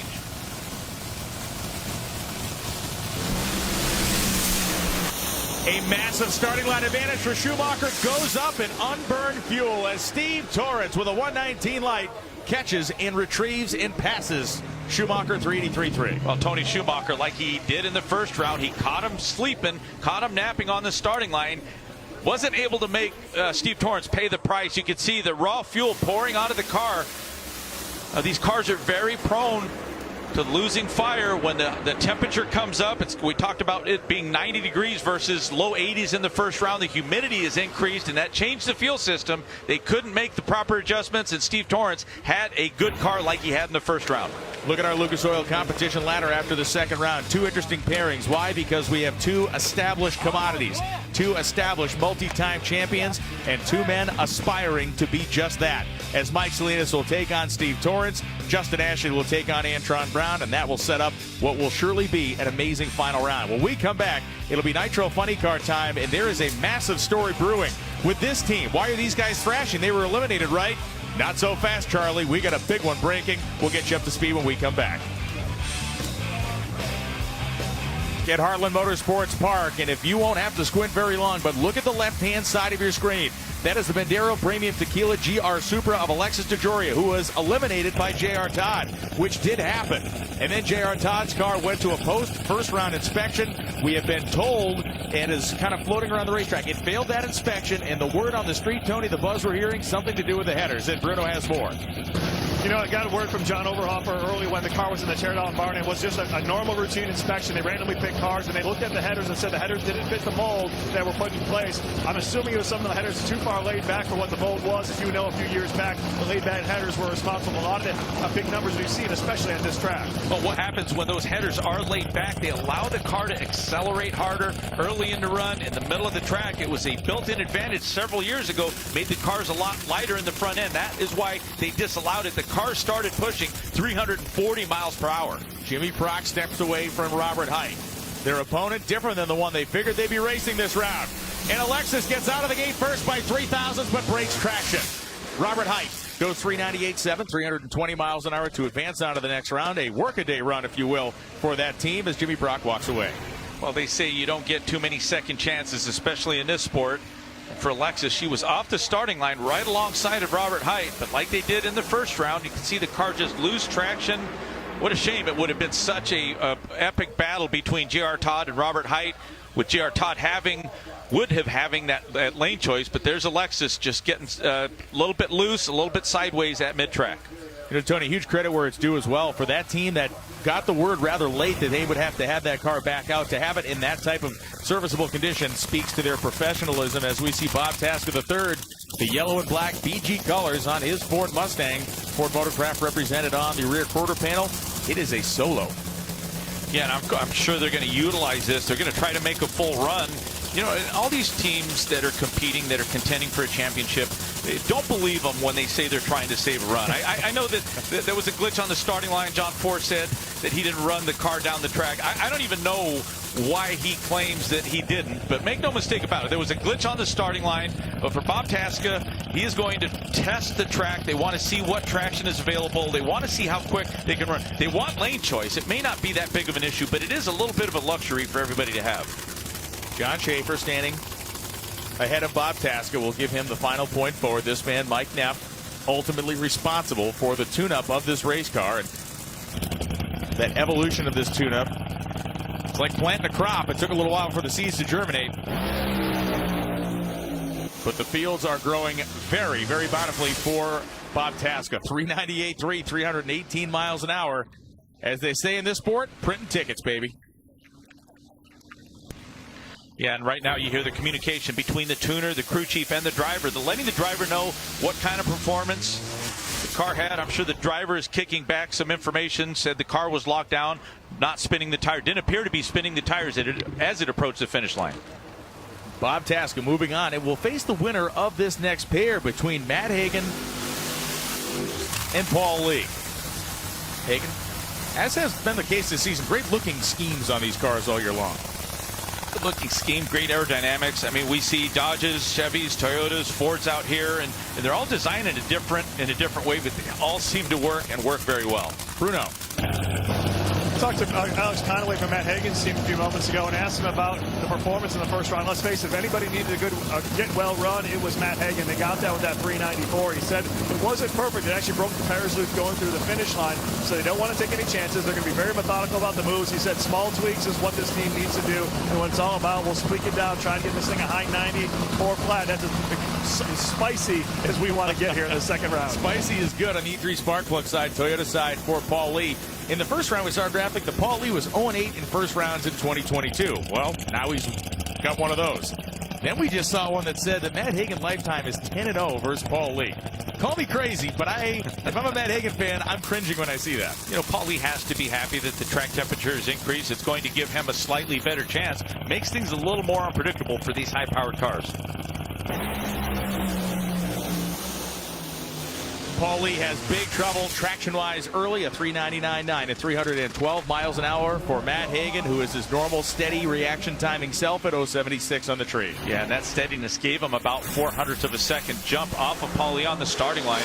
But the car looks so stable, only 100 slower than the Tasca run, only 100th of a second slower than Robert's Heights, but it looks very stable. The car is just planted in the center of the track, and you can see some raw fuel come out right at the end, but at that point it's already got its momentum and its speed built up. So Matt Hagan will move on to the next round, and now we go to the top end. Bob Tasca III. It's with Amanda Busick. Well, we were curious if Bob Tasca was pushing or testing on that run, and he said that's the most drama he's ever had not racing anyone. What do you mean by that? We had trouble in the pits with the clutch, and we didn't know how much time we had. I got in the car in the pits. I took the road course to the starting line in this funny car. That was actually fun. And then I knew when we started the car up and I stepped off the clutch, it had so much tug. And I said to the guys, I said, this thing is going to blow the tires off as soon as I step on it. Obviously, it made it, but, man, I tell you, I had to have some fast wheel speed early. So we got lane choice against Robert, moving on to the semis. And Brian, the tug is the amount of clutch that they want to load the motor with, and there's usually a very specific amount. And if a lot of times if it's too much, that means it is engaging the clutch, and it will do what Bob was talking about. And to clarify, Bob, it's against Hagan, which 6 of one, half dozen of the other. If we're talking about Robert or Matt, you're going to be prepared either way. Ron Capps, GR Supra with the Napa colors on it, and John Forrest with the Chevrolet Camaro. Tony, you mentioned the glitch, and I think it does bear mentioning. We had that first round matchup between John Forrest and Cruz Pedregon. We did some slow motion tape review, and what we saw was when John Forrest went in and staged the car deep, the car actually rocked forward and overstaged, meaning it didn't flicker the top bulb, it flickered the bottom bulb. When he flickered that bottom bulb, that's when Cruz hit the gas. Race control has said the run stands. Yeah, and that's what was so confusing to me. We didn't see enough replays at the time, but of course afterwards we did. Now, what was confusing me was John Forrest didn't leave the starting line. Yes. I don't think there was anything wrong with the throttle cable other than John realized that he knocked out the top light. Take a look on the right side of your screen. Both cars going to knock out the top light. There's John Forrest rolling in. See the flicker. That flicker is where Cruz reacted from. Now, he did leave too soon. There's no question about that. But even John's crew was a little confused. But I think Forrest didn't leave the starting line because he saw that he not only knocked out the top light, but he rolled the car past the stage beam. Historically, when you look back, when John Forrest red lights, that is typically his reaction. He's not a guy who tends to run them through. You can look back into the history of his career and see just that. Everybody's green here. In fact, Capps was off first by a little. Capps' car the outside of the groove. It's Forrest by 8/10,000ths of a second. 4:03.3 beats a 4:04.7. Capps was out first, but Forrest barely got him at the stripe. You know, it almost looked like Capps was going to win. Take a look at the finish line. It looked like Ron Capps had the parachutes out early. I don't know if that's what cost him the race, but John Forrest was coming on pretty strong. At the 8th mile, you can see Capps move towards the outside of the lane. Wow. Now he's unloading the laundry. That didn't affect the elapsed time. It was John Forrest had edged ahead by that point. So now let's take a look at our ladder after round 2 as we see Matt Hagan advancing out of the second round for the first time since he won Epping, New Hampshire. Bob Tasca III continues to be a terror in his Ford Mustang, and it will be the teammates Robert Height and John Forrest. And after the way things have gone for John Forrest in rounds 1 and 2, I do not want to see that guy in the other lane this afternoon. When we come back, it'll be time for Pros Talk, but let's take a look at our Sealmaster track walk. We brought out the Kansas City Chiefs Wolf. He kept his shoes on. Many of our fans did not. Oh, and that was a good indication for all the crew chiefs to see that there was going to be a good amount of grip out there. When we come back, we'll still be scraping flip-flops off this drag strip, and we'll show you Pro Stock. That's Baseball Night in America. This is Bo Afternoon at the drag strip, the Johnson's Horsepower Garage onboard camera review. This was in Seattle, Washington. The wheelie bars looking back at the starting line. Tony, this was the last race for the gray Camaro. They rolled out a brand new Rick Jones car that was initially built for Erica this weekend, and what we have seen is nothing but a market improvement. Well, you don't have to look far to see the kind of performance that Erica has. She is a teammate. The improvements that Troy Coughlin have had over the last couple of races, and for Bo Butner, they are looking for that performance. They've changed engines. Why not change the car? Simply put, this car is doing a better job translating that elite performance engine horsepower to the ground. And Bo did a nice job in the first round with an 0-10 reaction time. The car is a reactor as well. Let's take a look at our Lucas Oil competition ladder. Anderson and Butner will battle in round 2. Stanfield, Koretsky, then it's going to be Coughlin and Quadra. Finally, Erica Enders and Dallas Glenn, one of the many talented racers that will be coming for her crown here in Tulsa. Greg Anderson and Bo Butner onboard cameras, the Summit and Johnson's Horsepower Garage side. Some would call this the Hatfield and McCoy onboard cameras this weekend. A squeaker to the finish line stripe, but it was Bo Butner leaving 10 early, meaning Greg Anderson going 6.96.1 was 2 thou quicker, but Bo was just a little too quick on the drop. Well, Brian, in the first round, it was a 10 reaction time. On the plus side, he's just pushing a little too hard. He has seen Greg's performance during qualifying, during that first round, where Greg had to make some adjustments. Under other circumstances, Bo might have lifted that early, but that car being so new, that's a valuable run for information. Erica Enders, the Melling Performance Camaro, and Dallas Glenn, the Rad Torque Systems machine. Glenn has done some of Greg Anderson's dirty work over the years. He's trying to do it again here. He's out by 7 thou. Not quite enough, Brian. He did get the starting line advantage, but horsepower for Erica ruled once again. An absolute squeaker. Very, very tight at the finish line stripe. We can see about a half a fender for Erica Enders across the stripe. Her laundry still in. Dallas had chucked his parachutes moments before. Aaron Stanfield and Kyle Koretsky. A good litmus test here for the number 2 and 3 drivers in Pro Stock points. Meeting this early in the day. And what do you know? Koretsky just pulled the tablecloth out from under the place setting on Aaron Stanfield's side of the dinner. And it's going to be Koretsky in a hole shot. You know, for Kyle Koretsky, this is a good way to pay your team back. He's lost a couple of close races that have gone the other way, but for Kyle Koretsky, makes the difference in this race. Wow, another great run here in this second round. It's Fernando Quadra Jr. coming up. He whole shot at his own brother out of competition, cold-blooded in the first round. Troy Coughlin Jr., winner in Seattle, the Jakes.com car. This time it is Quadra Jr. leaving second, and as we saw in Seattle, that is the wrong place to be against that yellow and black Camaro. Troy Coughlin keeps on keeping on with a 667.6. Fernando Quadra solid but slower, 6.707 and 205. Anderson and Koretsky on one side, Coughlin Jr. and Enders, the teammates on the other. It is KB on one side, it is lead on the other. We're guaranteed that battle in the final round. Let's go to the top end of the racetrack. Well, the excitement leading to the starting line for Erica there before that run. They changed an entire axle rotor in the pits prior to that run. Car looked fine. You bested TJ there by 0.003 of a second, so you will have lane choice. Does that matter here in Topeka? I'm not sure if it's as crucial as it is at other tracks, but when the track temperatures are exceeding 140 degrees, it definitely makes it challenging, not only for our equipment and our crew chiefs to make the call, but as drivers inside, it's pretty brutal in there. So really proud to put this Melling Performance in another semifinal. I get to run my teammate TJ with lane choice, as you mentioned, so it'll be a dang good drag race. You can bet on that, and we're going to have fun. When we come back, it'll be the two-wheel machines. Pro Stock Motorcycle. This guy, Matt Smith, playing multi-dimensional chess with the rest of the field. Does it pay off? We're about to find out. We are back here in the pits at Heartland Motorsports Park, the Western Tech display. All kinds of great stuff to learn about the tech of nitro-fueled engines and funny cars and dragsters, but also a great place to learn of the offerings of westerntech.edu, a place you can go to learn hands-on skills you can apply for a great career in a multitude of different fields. A great crowd was learning all about those billet engine blocks. You can see the camshaft hanging out of the front of that one. In fact, you can see the camshaft hanging out of some of the race engines so far on race day as we see our Lucas Oil ladder here for Pro Stock Motorcycle Round 2. Joey Gladstone has the bye. We can see some compelling matchups, including Angel and Jerry Savoie, Angel and Jerry Savoie, Eddie Krawick and Matt Smith in the corner, and especially hot pairing there. Well, Tony, we go to these Round 2 highlights, and we can see Joey Gladstone on the bye run.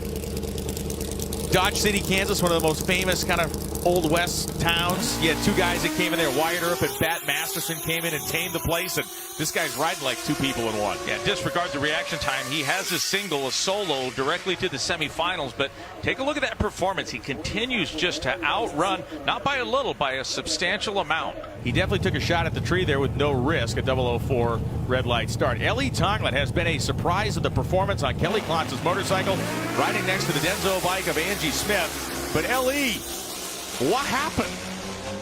Not good. Not good for Leigh Tonglin. 0.07 of a second off the starting line. The way Angie Smith has been performing, something had to happen, and that wasn't the case. Yeah, he's been very tight in the trees, ridden this bike very well, but that reaction time just kind of sealed his fate before the bike even made it to 60 feet. Then Matt Smith rolled up next to Eddie Krawiec. These two guys are intense competitors. Krawiec on the Vance & Hines Suzuki with Mission Foods. Matt Smith, it is the Denso V-Twin Buell motorcycle. Krawiec left second. It seemed over with, but Eddie Krawiec by 54/10 thou moves on and stops Matt Smith from doing what some were very frustrated with. Yeah, he really had to play catch. You can see the front wheel dancing off of the Matt Smith bike. Take a listen.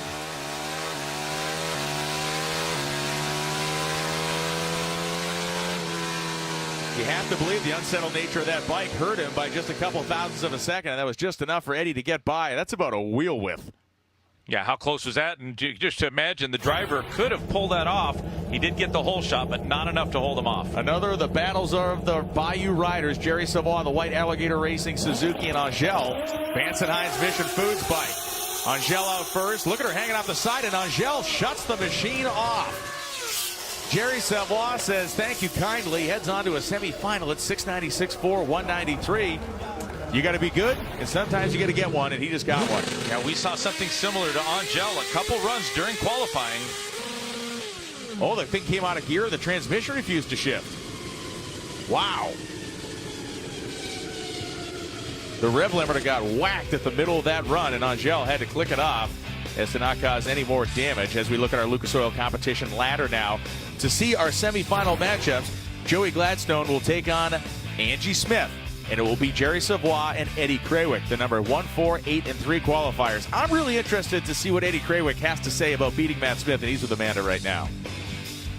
Well, Eddie Krawiec takes out Matt Smith here in round 2, and Matt just ahead of you in the points, but racing on a different bike here today. What's your opinion on Matt choosing to do that? Well, I mean, we all have our own opinions about everything, but right now my biggest opinion is about moving on, going to the next round, and trying to get some win lights here. That's my main focus, my main goal. But, you know, I can't thank the guys from Suzuki for coming aboard and Mission and everybody else. But, you know, I want to thank you because let me give you a hug here. I'm all nice and sweaty and nasty, and it's just I want to share the love. You look like you just got out of the air conditioning, but no, it's awesome. I'm glad just to be going rounds. It's this class is tough, and if you're not on your game, you're going home. So be ready. Opinion 0, hugs 1. Eddie Krawiec walks back to his bike. We take a peek into Mike Salinas' pit area. And when we come back, once this service is done, the Top Fuel Dragsters will be up for the semifinals here at Heartland Motorsports Park. Stay with us. We are back at Heartland Motorsports Park, but we're right down the street at the Evel Knievel Museum. Yes, that is a representation of Evel Knievel. They got some of his old motorcycles there. Of course, some of the famed leather suits. And this is one of the single coolest big rigs ever built. His custom-built Mack. That was a truck that he had to have special permits for to travel around the country because it was way over the length typically allowed in big rigs. In the X2 Sky Cycle, that was the vehicle he rode to the bottom of Snake Canyon in one of the more failed epic episodes in the history of stunts. As we see Antron Brown and Justin Ashley on the racetrack right now, it is going to be Ashley and Brown, and then it's Salinas and Torrance will be the second pairing. Tony, Justin Ashley and Antron Brown announced before the season started they'd have kind of a loose partnership, a kind of a loose kind of team going on. They would combine a lot of information as far as in their buying power and things like that.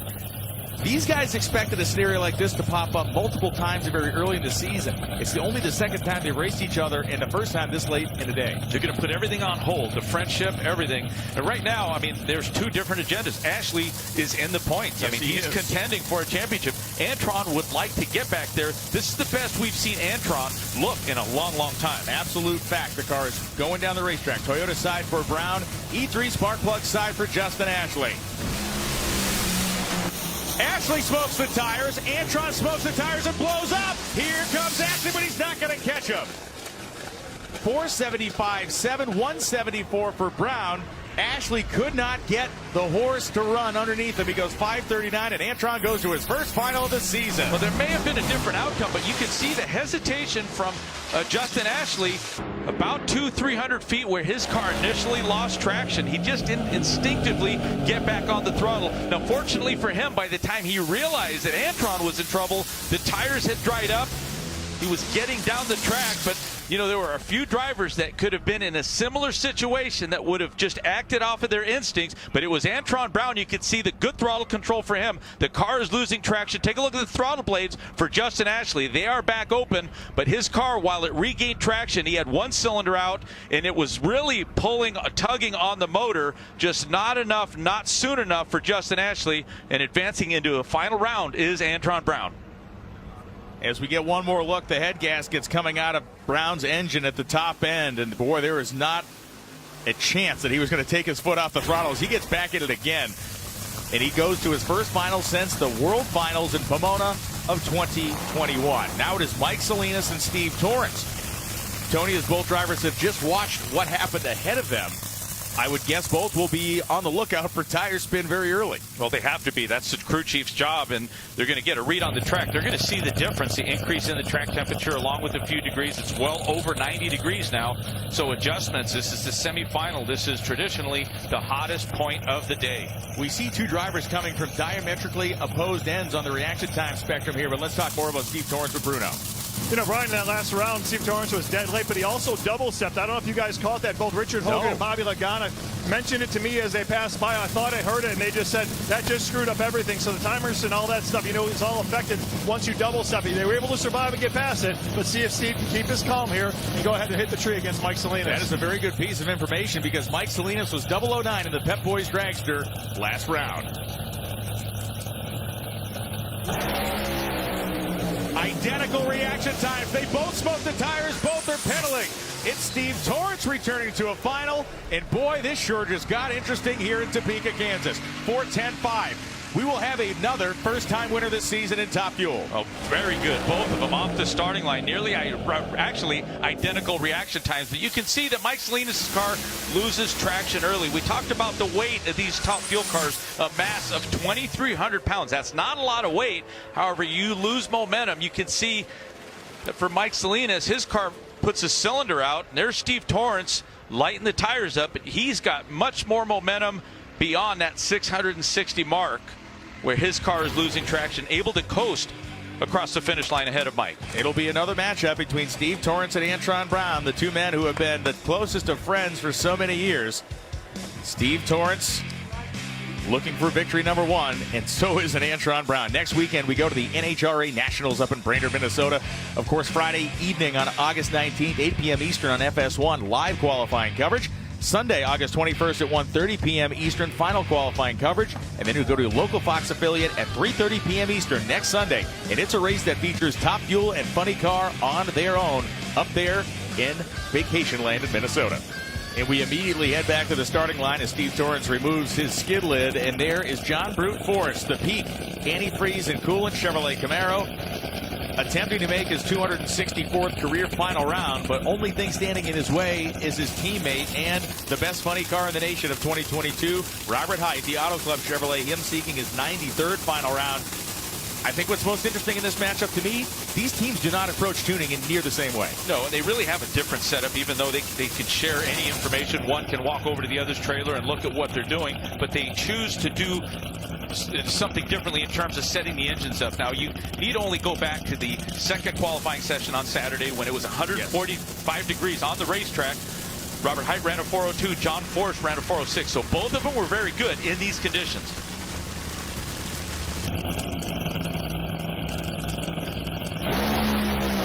Robert gets 200s off the starting line. Robert Height's car pushes to the outside, and it's going to be John Forrest. 4 seconds flat, 321 miles an hour. 083 light for Force. Height was 064, but again, we see a car in that left lane kind of get sucked out to the left, and that's what sunk Robert Height. Well, usually the car starts to spin the tires, and for Robert Height, that's probably why that car pushed to the outside. But for John Force, I mean, they picked the pace up.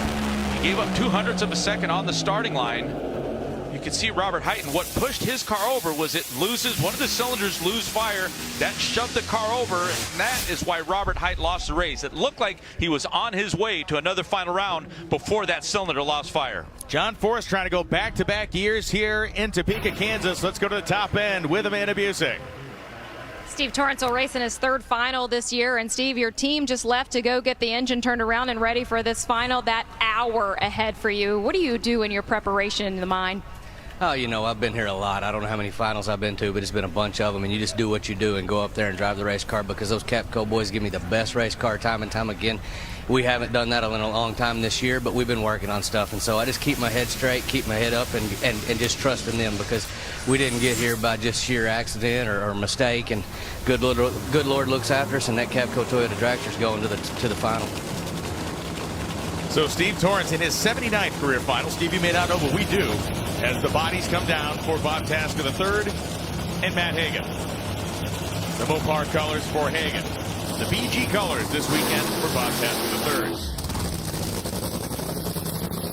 III. A racetrack that is north of nearly, I should say, 150 degrees. Means very short burnouts for all. At this point in the process, Tony, you're not really doing... You're basically cleaning the tire with the burnout, right? You're not necessarily trying to do much more than that.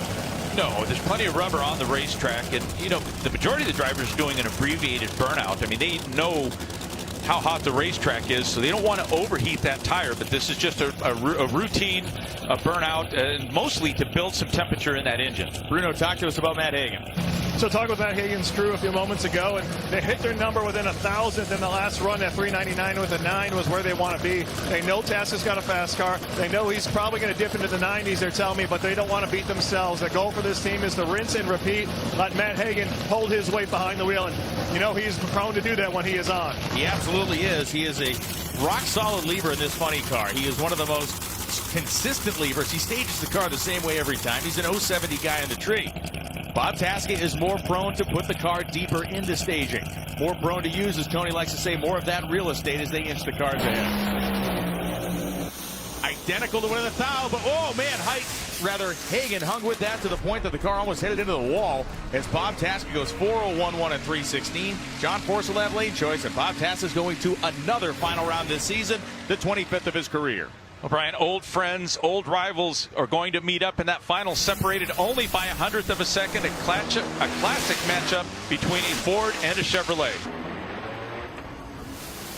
We watch once again Matt Hagan's car make an immediate right-hand turn. He pedaled the throttle a couple of times trying to do something with that run. Managed a 4.406 at 223.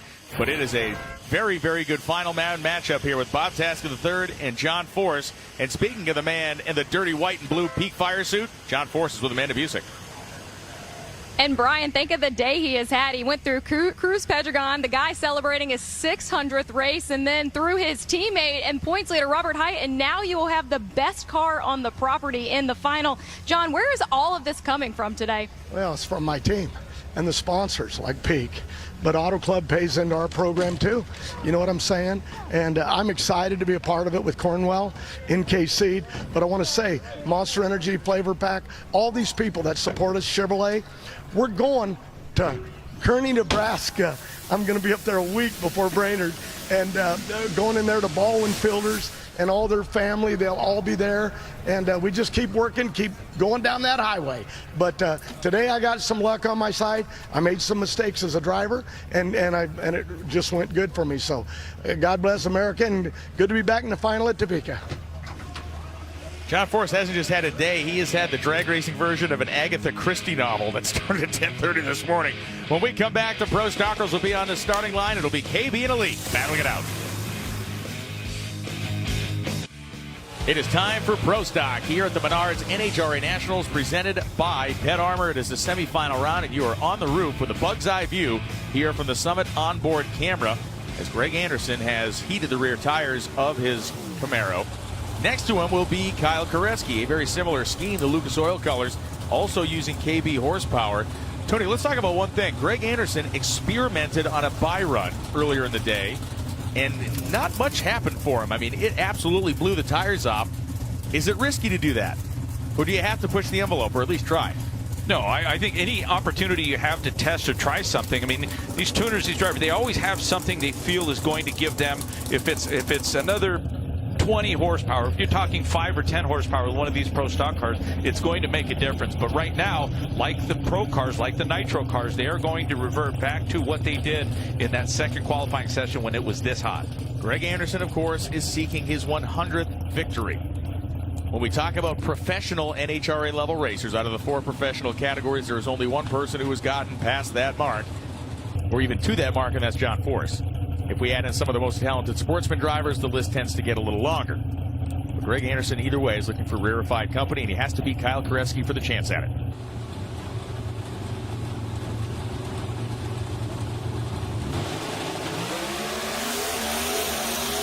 Nearly 200ths of a second as Kyle Koretsky begins to fade like a bad dream away from Greg Anderson. 669.3 at 204. Koretsky manages a 671.9, but a 56 is not going to cut it. And for Greg Anderson, he's finally on the right side of one of these things. No, it wasn't a whole shot, but he got out first. Yeah, you know, in 039, that's a respectable light or reaction time for Greg Anderson. That's one of the areas, that's the only area he's really had to pick up, and this was pretty much over on the starting line unless something happened mechanically to Greg Anderson, or if he missed a shift. That wasn't the case, but Kyle Koretsky was playing catch-up. You could see him hike the front end up, not quite as much as Greg, but just a better run on the track, a better reaction time from Greg Anderson.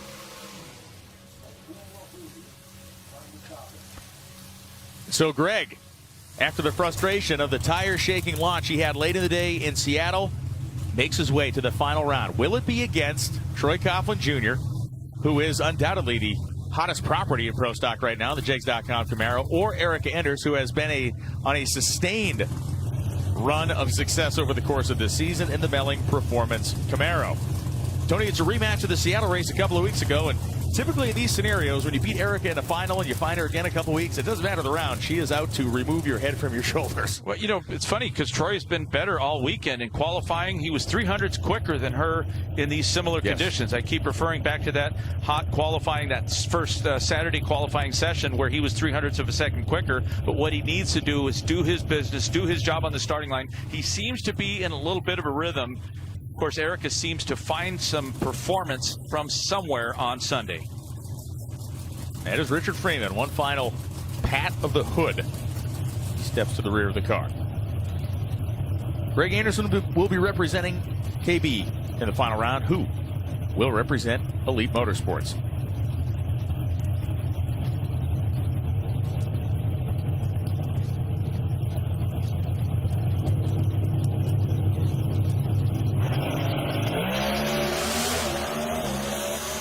A very small 14 thousandths advantage for Erica Enders. And at the stripe, it will be Troy Coughlin Jr. 669.2 by 55 ten-thousandths of a second. A margin of 20 inches. Enders left first, runs 671.1 at 206. And for the second time in as many races against Troy Coughlin, sees no win light. Well, I'm sure a lot of these pro stock drivers have gone back to their tuner and said, hey, thanks for that little bit of extra power. You saved me on that one. I'm sure there's going to be occasions where the driver saves the car, gets the whole shot, but this wasn't the case here. For Troy Coughlin Jr., he had to rely on a little more power, particularly in the middle of the track, that allowed him to drive around Erica.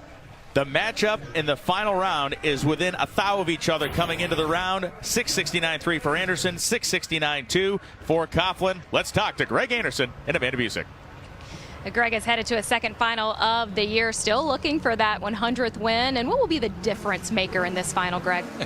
I hope I can find that. All I can ever ask for is a chance, and I've got a chance. I've got another chance 2 weeks in a row. So, you know, he took it to me last week. I guess I owe him one, so we'll see. I've had a lot of great classic battles with the Jegs crew against the Summit car over here, and hopefully this one turns Summit's way, and we can have a really big party tonight. Now we go to the Pro Stock Motorcycle semifinal round. In this semifinal round, Jerry Savoy and Eddie Krawick are lined up side by side, both on Suzuki. Savoy, the beneficiary of some unfortunate luck for Angel as the transmission appeared to fail on her motorcycle. We heard it hit the rev limiter mid-course during her run. Jerry streaked down on his side of the racetrack for the win. The second Vance and Hines bike in as many rounds faces down Jerry Savoie.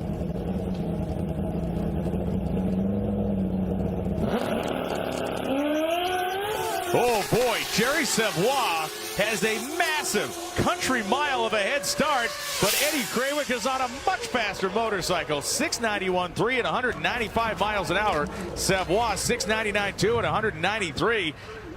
I've not seen many races on a comeback like that for Eddie. I thought his goose was cooked. You know, it's no big surprise that Eddie Krawiec's going to lay up. I mean, he came into this round about a tenth of a second quicker than Jerry. So there's no reason to press. I mean, these are lightweight bikes. They react very quickly. That might have been a little too close for comfort, but for Eddie Krawiec, a very accomplished rider, was not distracted when he was seeing lots of Jerry Savoie. Didn't disrupt his shift points and still finds himself in another final. The thrash in the Tasca pit area is on. The engine being disassembled by this team that has made 4 of the last 5 available final rounds in Nitro Funny Car. For Eddie Krawiec, it's career final 91. And of course, he was just in the final of Sonoma, California a few weeks back. Angie Smith and Joey Gladstone, the Denso motorcycle. The Diamond W sponsorship for Joey Gladstone. J&A service as well. Gladstone on a machine that is very close in all aspects and respects to Eddie Krawiec's. Angie Smith, the V-twin motorcycle Toyota side. Joey Gladstone's 20, Angie's 25. It's like a drag race, except different, because this was a one-man show. 687.2 at 196. Angie's bike slows to a 708. It is actually not going to be Joey with lane choice. Eddie's going to have lane choice in the final, but he's going anyway. Well, it was like a drag race, but just 2 different zip codes. You can see Joey Gladstone. Now, Angie, to her credit, was right with him off the starting line, but it seemed like her bike fell off in terms of performance. She was right down the center of the lane, but it was Joey Gladstone just continuing and maintaining the kind of performances he's had all weekend. So Gladstone continues to do what he has done. He has found himself in this category, and he is being relentless. When we come back, it'll be time to get the final round set up. It's going to be an incredible finish to the afternoon here at Heartland Motorsports Park, and we're going to bring it all to you. Stay with us. More conversations and more insight on the way from the Menards NHRA Nationals. We are back here at Heartland Motorsports Park. You can see the NHRA Safety Safari Parade, part of the pre-race ceremony happening before every Sunday day of eliminations at an NHRA Camping World Drag Racing Series event. These Menards NHRA Nationals presented by Pet Armor put on a great display this morning with local first responders along with the NHRA Safety Safari. Our Top Fuel finalists, Steve Torrance and Antron Brown. How did they get here? Well, Tony, they had to scrap their way here. I look at Antron's car. Rounds 1 and 2, nearly identical ETs, but round 3 was a peddler as we look at Antron's day. Yeah, for Antron Brown, I mean, this is as good as he has looked in a long time now. He didn't start from the top half. He only qualified 11th. However, his performance in this first round, a cylinder out, but still making very impressive quick runs. That was a 381.6 against Brittany Force in the first round. A big booster of a round win for this team. Comes back in round 2 against Josh Hart, and he does effectively the same thing. Now, Hart was an incredible 22 on the tree, but Antron had the car that hung together till the end of the run, matching it by within 4 thousandths of round 1. Same elapsed time, but you have to factor in the fact that it is hotter. It's hotter on the racetrack. The teams had to make a lot of adjustments, and he was able to maintain that quick time. And in the semifinals, it was against Justin Ashley. And this is how Antron made his way to his 127th career final by tip-tapping his way on the gas pedal and coasting. Look, sometimes these drivers have to go to work. They actually have to drive the car, and this is something that Antron Brown did so well. In fact, he out-pedaled Justin Ashley in the other lane. Car lost traction, was able to get the car to recover. Our final round, combatants in funny car, Bob Tasker III and John Force. You can see John Force's first round, 23-second elapsed time. That moved him on to the next round where he defeated Ron Capps and then Robert Height. Let's look back at this first round against Cruz Pedregon and the case of the flickering tree. And now John didn't leave the starting line. He said he didn't leave the starting line because I forget what he said, but I didn't buy it. I think that he saw the bottom light go out and he just coasted the car. I think he might have thought that he redlit, which really the tree should have given him. We caught up with Cruz Pedregon this afternoon to get his final impressions on this moment. Cruz Pedregon has now reviewed the first-round matchup versus John Force. What are your thoughts now? Well, I knew I saw something, and as a driver, you're up there with a hair trigger, and it's like football. If you get drawn off sides, they penalize the other guy. But it looked like Force did overstage, which caused his light to go out. And my body, I'm ready to go. I had a hair trigger racing John. I'm trying to win, and I left. And so, I think looking back on it, maybe we need to look at the systems, make sure everything's fair for everybody. But hey, glad for John. He's having a good day, and hey, we'll go to Brainerd with the Snap-on Tools car and get ready to go there. Now, John moved on to round 2, and there would be no more 23-second elapsed times for the rest of his day. In fact, next to Ron Capps, he really had to put in the work. No, look, John was taking care of business. Pretty solid off the starting line. A slight advantage, but stayed with it. Ron Capps drifted out, lost a cylinder, and it was John Force getting another big win. And then in the semifinal round, it was Robert Hight. And, of course, we know what Hight's situation has been over the last, year as we look down. And it was John in a just very, very tight one. 4 flat beats a 405. You know what? John Force really hasn't been getting enough credit. I mean, he's been hanging in the top 5, beating his teammate. I mean, John Force has had a good car all year, just being overshadowed by Robert. Speaking of John Force, he's heading into the staging lanes for the final rounds. When we come back, the final rounds of the NHRA Menards Nationals from Topeka, Kansas. The Menards NHRA Nationals, presented by Pet Armor, is sponsored by Camping World, making RVing fun and easy since 1966. And by Lucas Oil, the world leader in high-performance lubricants and problem-solving additives. We are back in here, and there has been no additive to solve the Joey Gladstone problem here in Pro Stock Motorcycle for anybody else, as we are now live here for the final rounds of the Menards NHRA Nationals presented by Pet Armor. You can see the Diamond W sponsored machine of Joey Gladstone. He's cleaning his own windshield. Yeah, it looks like he's doing it all. There's Corey Reed right there. I mean, what progress that this team has made over the last several weeks. You've really got quite the contrast. You've got this super team, the Vance and Hines, with arguably their best rider, Eddie Krawick, who has been running better, getting stronger and stronger, but the guy that is more than the prisoner of the moment in the other lane, Joey Gladstone. Gladstone comes in with a 400s performance advantage. He's looking for win number 2 in as many races. Eddie seeking his first victory since Indy of 2021. Joey goes near perfect, but we heard the rev limiter. One of those bikes clipped it. Joey Gladstone, 2 for 2. Back-to-back wins on the tour. His first 2 victories. Sonoma just a couple of weeks back, and Gladstone now with a 64-point lead in full command of Pro Stock Motorcycle.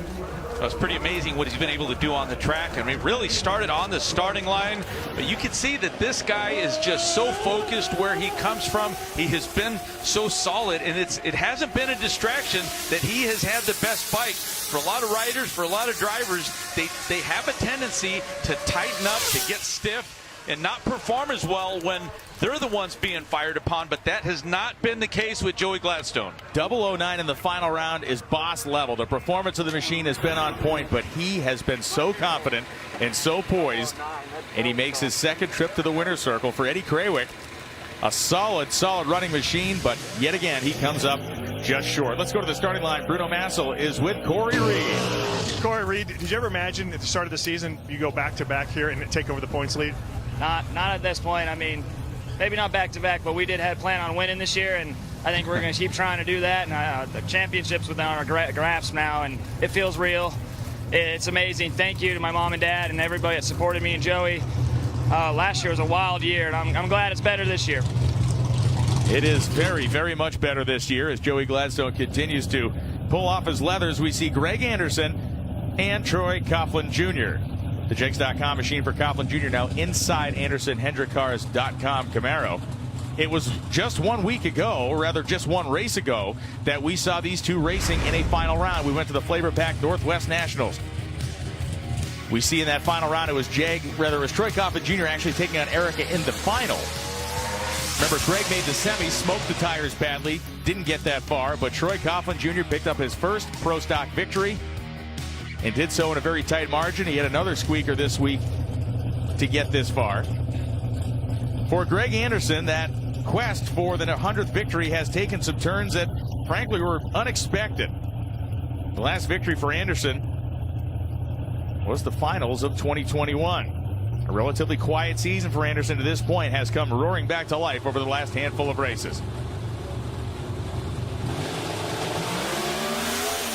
It is Coughlin by a shade. They were within a couple of thousands coming into this run. It's not looking good for Anderson as they get to the stripe. It's Coughlin again. 668.0, 206.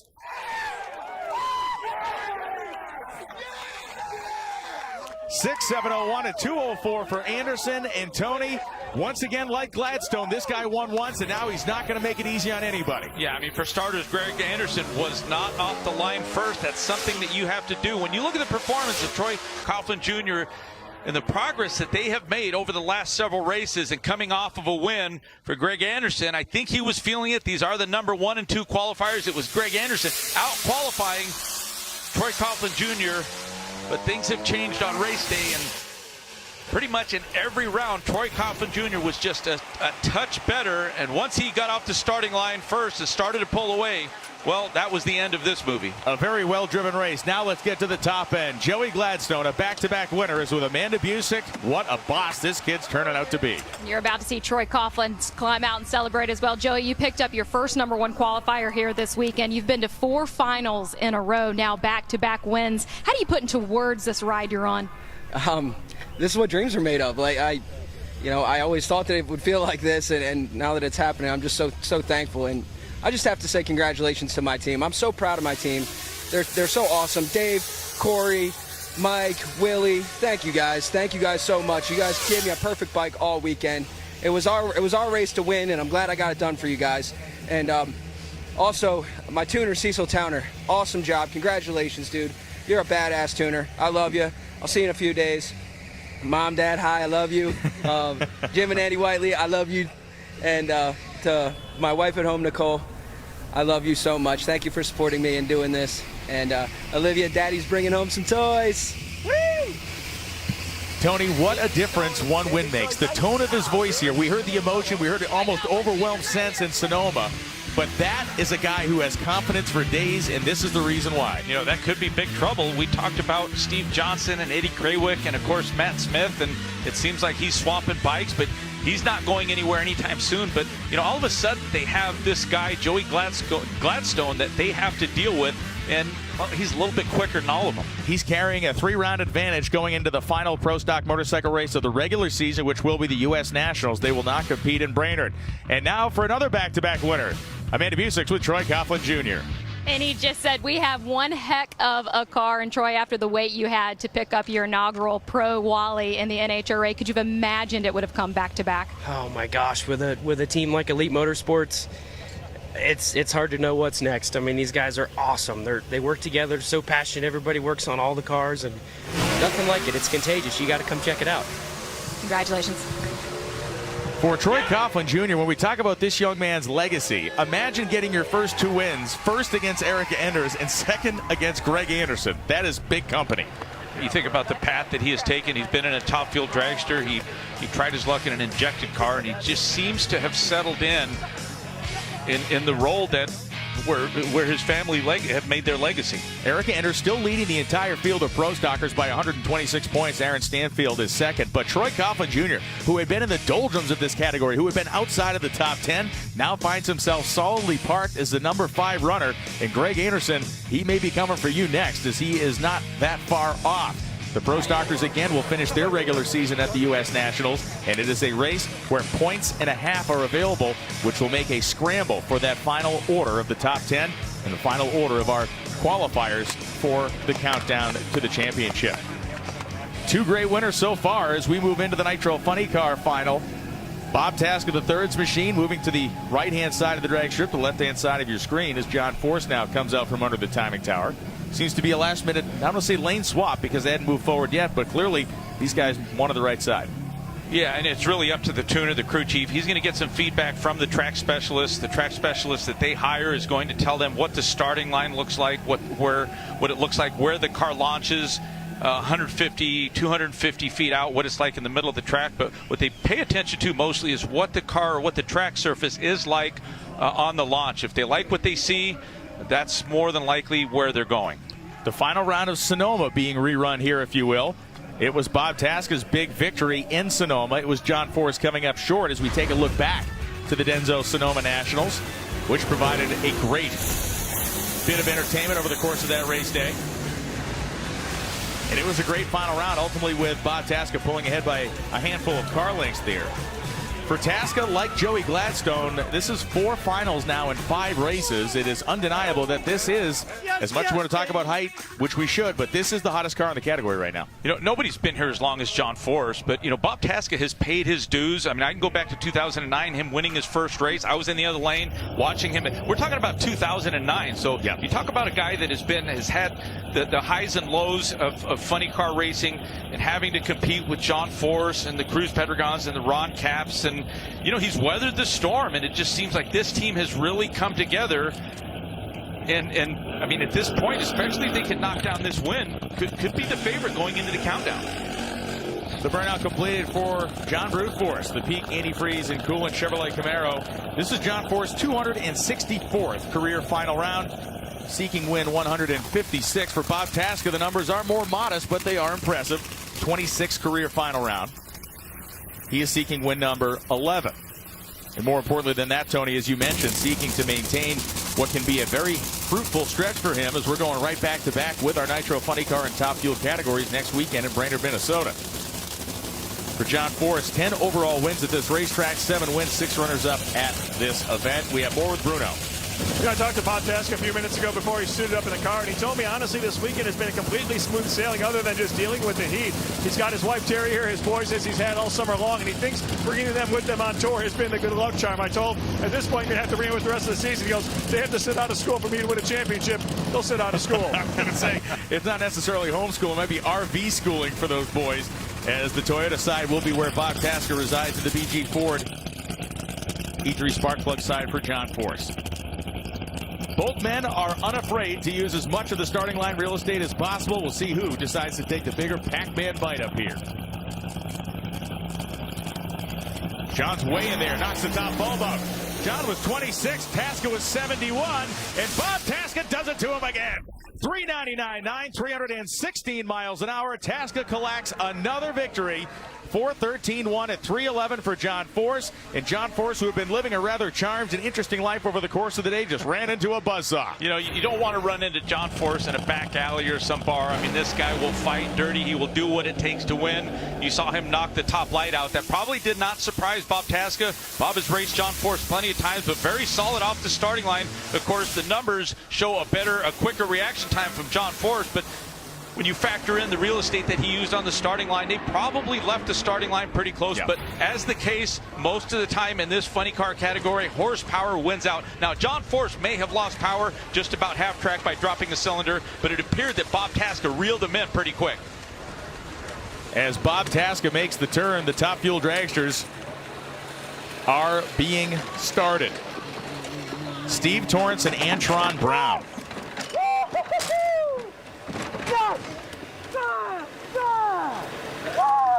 As Tasca triumphantly atop his Mustang with a car that has been relentless, as now we move back to the starting line. So Steve Torrence and Antron Brown, two guys who we clearly expected to be winning in 2022. We just didn't expect their first win to be coming at this point of the year, and here's the Capco Contractors car.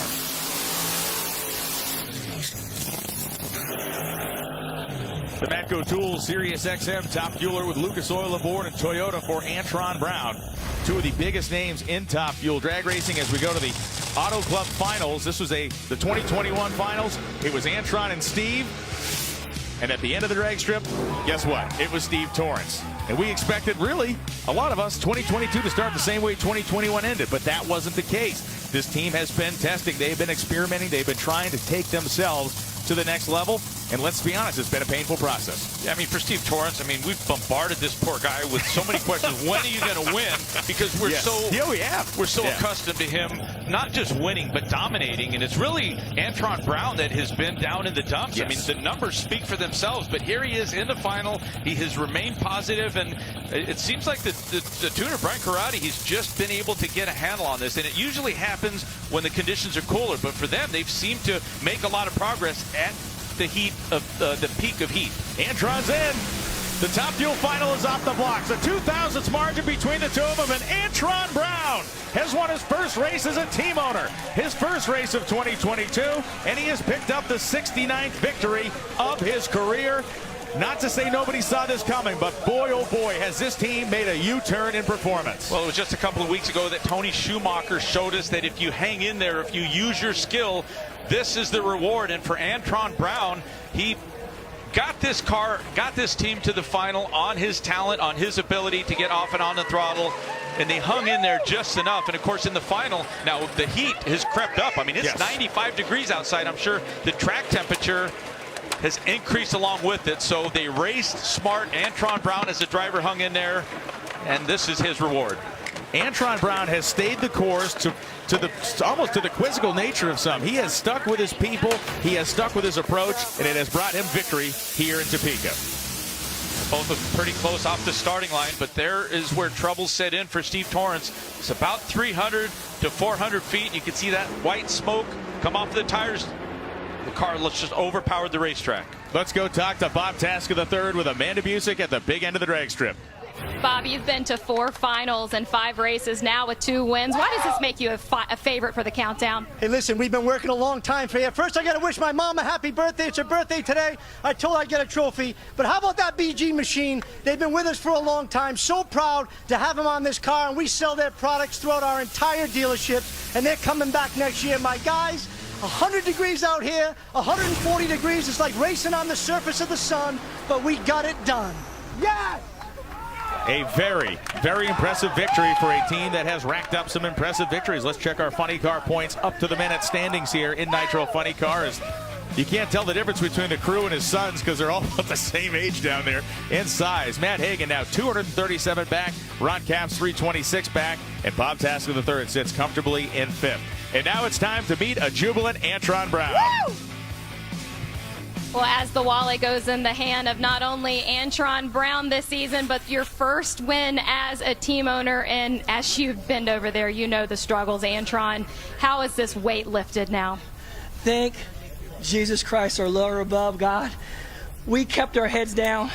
We had a lot of resistance, but this AB Motorsports team, we're all one unit.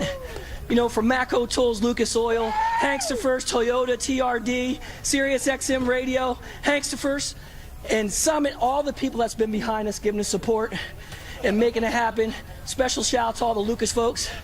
Darren Mayer, baby. What I say, baby. DMPE, those blowers are on point right now. And it just felt good to get this win. Love it. Love it. Woo! It may have been a grand mistake giving this man a taste of it as we look at our top fuel points. Steve Torrence smoking the tires early in the run. Antron getting to the finish line first. And our top fuel point standings have changed, of course, over the end of this, or over the running of this race and over the course of this day, especially on the backside of that top 10. We have seen some movement. Look at Tony Schumacher now 9th. Antron Brown's 10th. That means Clay Milliken. And we have also Milliken and Proctor out of the top 10. Now it's time for the Sunoco Winner's Circle. The Corbell Shower happening as the top fuel and funny car drivers will have to launder their suits this week because we're going to